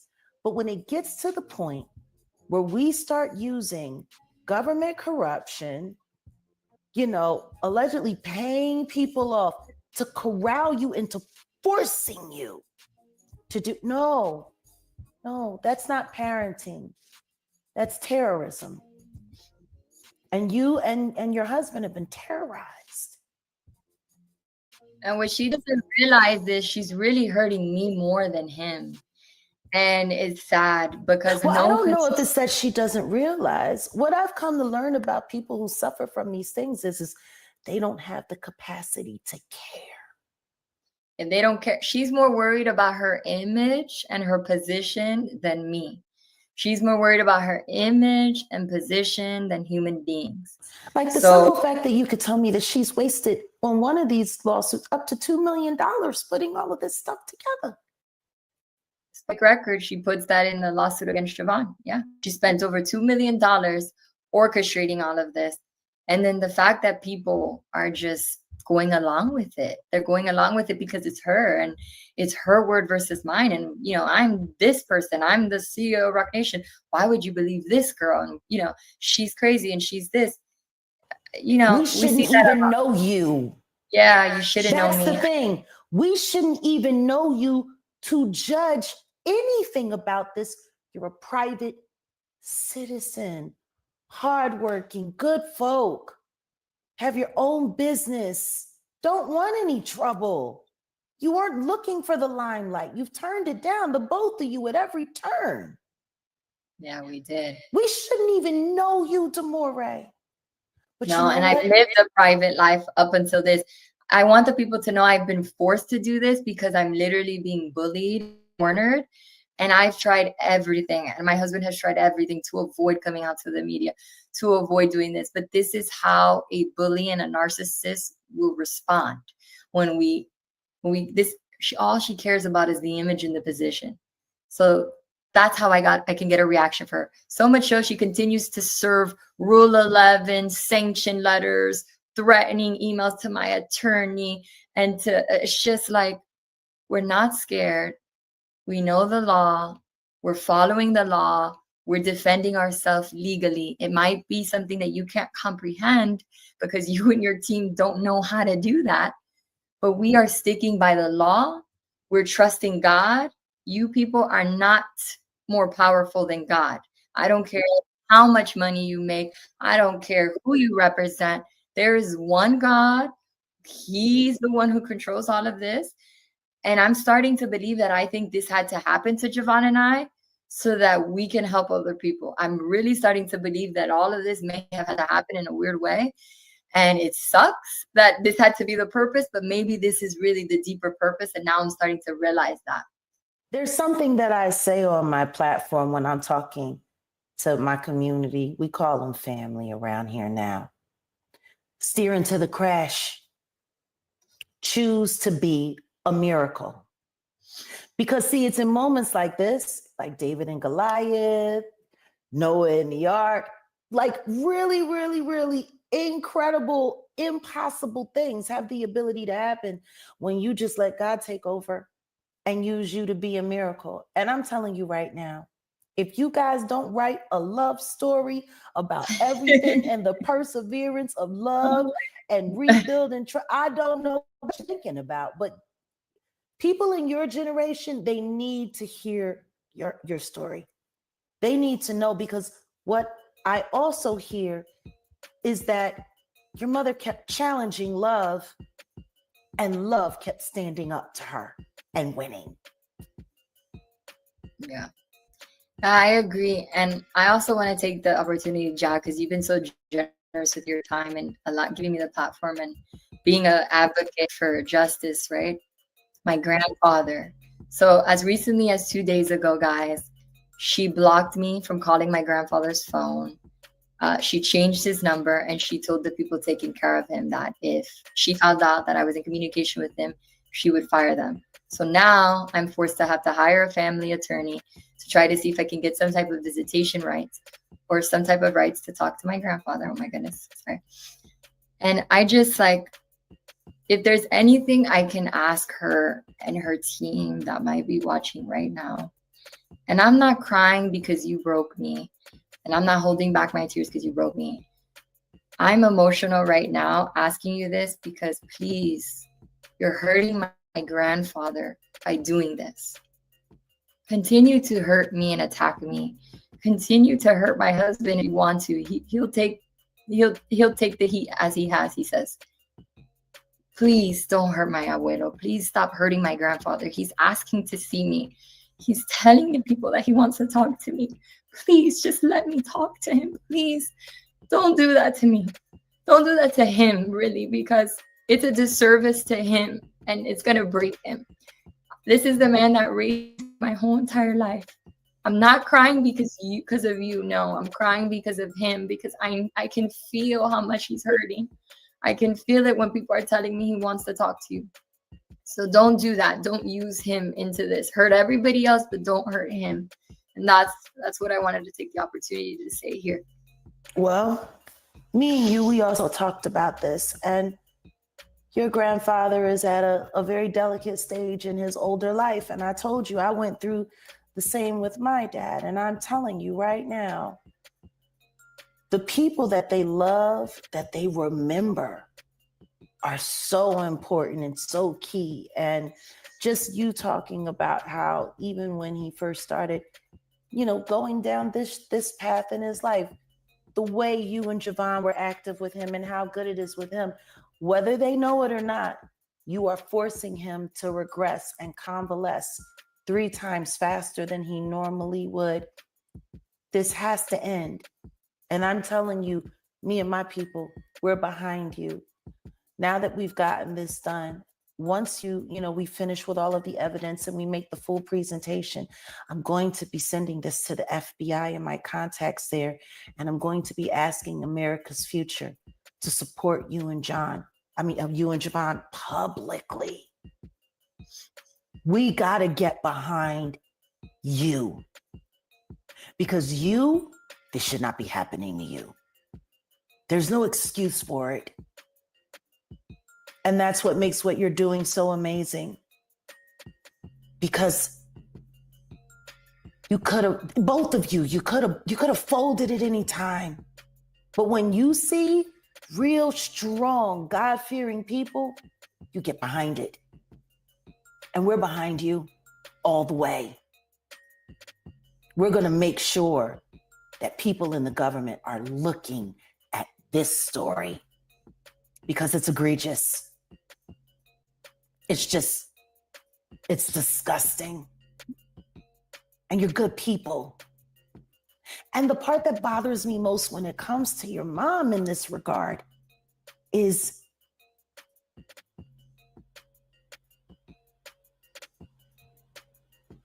with her background and everything that her life, everything that took her out of your life when you were younger, all of these things, she should know the value and the harm and what these situations can do to a person's life. And for her to just over and over again abuse the system. All of this just because she wants to control who you love. It's too much. Yeah. It's too much. He tried to Britney Spears me, because when you do that, it's taking away rights. And to put on the record for people who might be going through something and think it's related, the investigative company that also was involved in surveilling us and all that stuff was CTS Research Inc. in New York City, but they have offices here in Florida. PHLNAX, I said that in the beginning. And then the officers from Broward Sheriff's Office that I'm suing that were there during the abduction and the illegal Baker Act was Officer Jordan Dennis and Officer Joseph Reyes. And I just wanted to make sure I get everybody's name out there so that whoever is watching this can look into it, whoever might be in, government, to really pay attention to this case and hold everybody accountable that was involved and participated in this. This is going to make it to the right ears. I promise you that. I won't stop until it does. And I appreciate that. I appreciate your support and the platform. And I know this was long, but it's like Hilton says in the beginning of the complaint, you won't believe it until you see it. Like, it's just a timeline of chaos and craziness. And the good news in our case is we have the proof. We have the evidence to show that we're not crazy and this really happened. And then all we needed was you. We literally needed a person like you to put it out there and give us the platform. So that's why Javon and I are internally grateful to you, because nobody has had the pants to give me this platform and ask thought-provoking questions and really get to the nitty-gritty. So I'm appreciative to you and your team for that. And we appreciate you for trusting us enough with your story to know that we're going to do the right thing with it, because there's a lot of people out here that are just here for clicks and views, and they want to say this and they want to do that. I promise you this, there's no amount of money that anyone could offer me not to move forward with this. And there is nothing that they can threaten or they can pressure me with that would stop me from moving forward. We are going to see your story through to the end, to the very happy ending. You have us. And I appreciate it. And I want to let the public know, they did file a gag order. This is public record. I could talk about that, trying to gag me. I have to wait for the judge to rule. If that is granted, if you don't hear from me publicly, that is why. It's not because I've been scared. It's not because I'm not going to go through, because I know that people want me to go through, and I am. And because, they have their things that they're hoping, will come through with my case. And so I'm not scared. I haven't been silenced. If you don't hear from me, it's because I was gagged, and you can look it up. The case is public record, so you can follow there. And then I'm sure JAG is going to continue to keep if I'm gagged, right? Yeah. So, and I want to let them know that so they don't think I got scared and quieted down. Yeah, because that's what they would want you to think. That's what they do. They put a gag order on you. They silence you. They put a conservatorship on you. And then while you legally can't say anything, they're there saying everything. They over and over and over again. But you know what? I think that man at the hospital was right. This is your David and Goliath story, you and Javon. And I think it's gonna turn out just fine. Yeah, it's crazy. I have faith, because I think that's one of the things you asked me, like, do you think you're gonna get justice? Yeah, I do. And it's not because I think we're better than anybody. I just think because our team is small and mighty, but when people are small and mighty, they're hungrier. And when you have a team that are full of minorities and they're really advocates of justice and they really hate injustice, it makes them work harder and love to work harder. And we've been blessed with a team that hates injustice and that they're going to fight this to the end. And I think that it's not that we're lucky or fortunate. No, I think we're going to win and we're going to get justice because I think it was written this way so that we can help others who haven't. Yeah. But that's who you are. Yeah. That's just who you are. The woman that your grandfather raised you to be, that's who you are. And regardless if you speak to him right now or not, he's there. Yeah, no, I know. Rooting you on. I know it. So,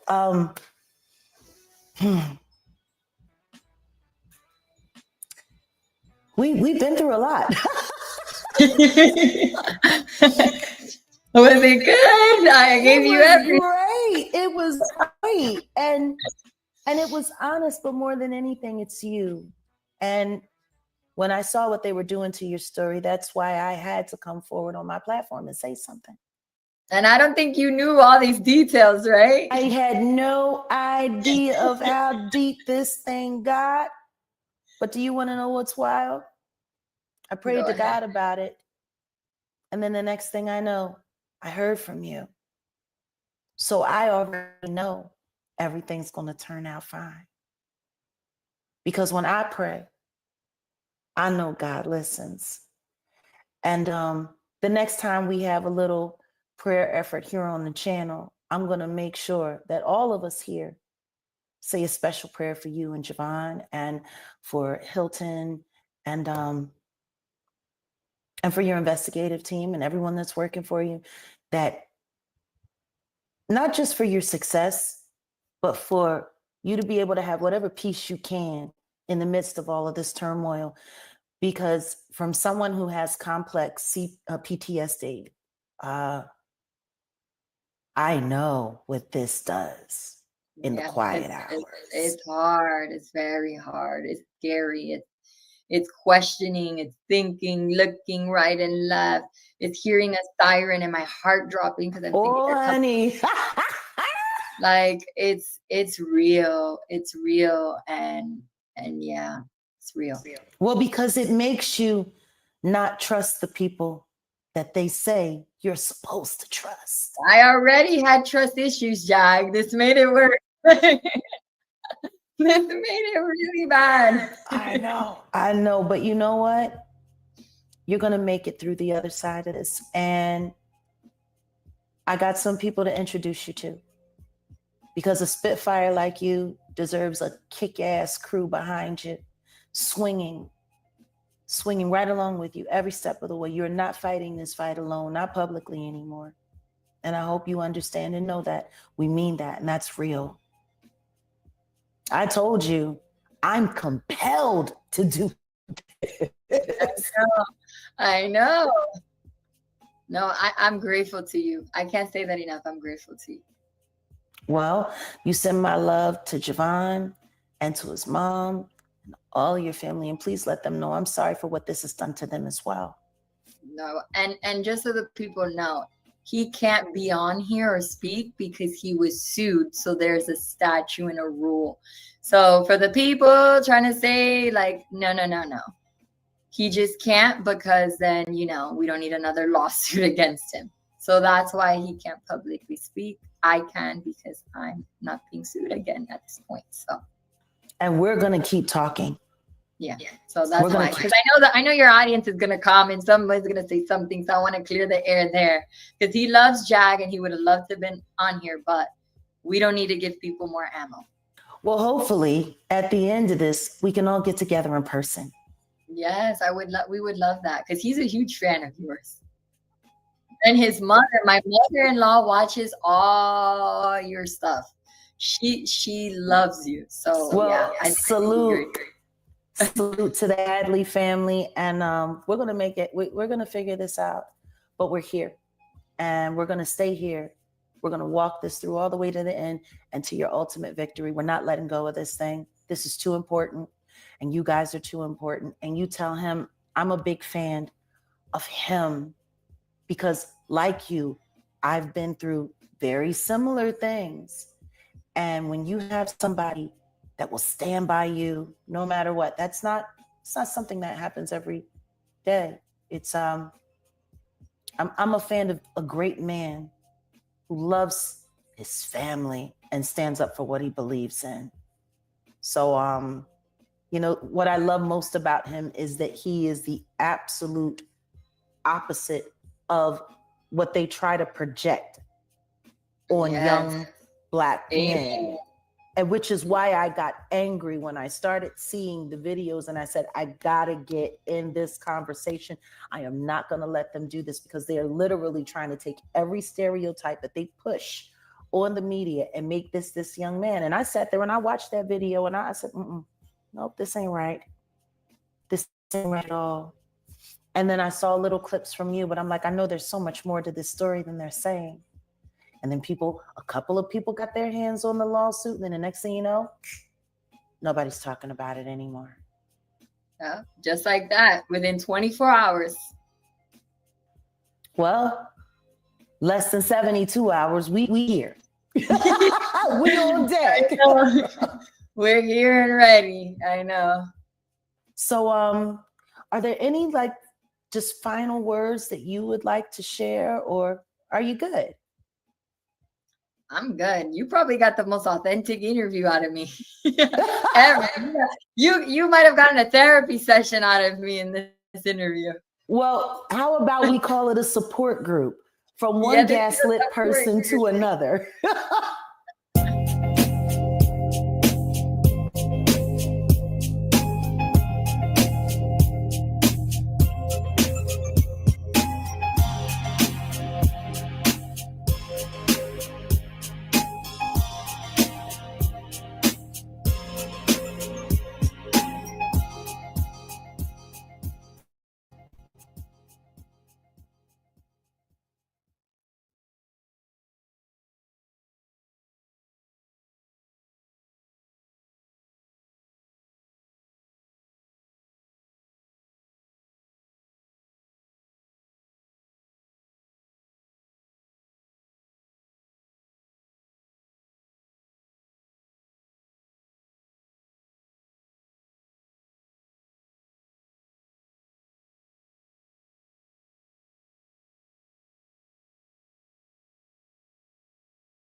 Why was Mo in Oak Cliff that day? I don't know. Why did they blame Yellow Beezy? I don't know. Truth is, Boosie had a lot to gain by watching Mo 3 move around. Maybe that's why they shot him over there at the Big T after the wake. A lot of shit goes down at the Big T, but for Boosie to get shot, I guess that's why Mo 3 got shot right over there. I guess that's why I couldn't stay in Dallas. I had to get out. To watch Mo 3 be assassinated, executed, running for his life down this highway in the middle of the day. Like, it was this time of the day. Look how busy this is. And somehow, he was forced to stop his car. Someone stopped their car as well, got out the car. He saw them, he must have recognized, because he turned and started running down the highway in the middle of the day. And they shot him in the back. This make any more sense than the Tupac shit? How the hell was there enough time on a busy highway like this at this time of the day? Who does a shooting in the middle of a highway? She in the middle of the day. And still no answer. It's always too hard to solve a rap murder. Another graveyard.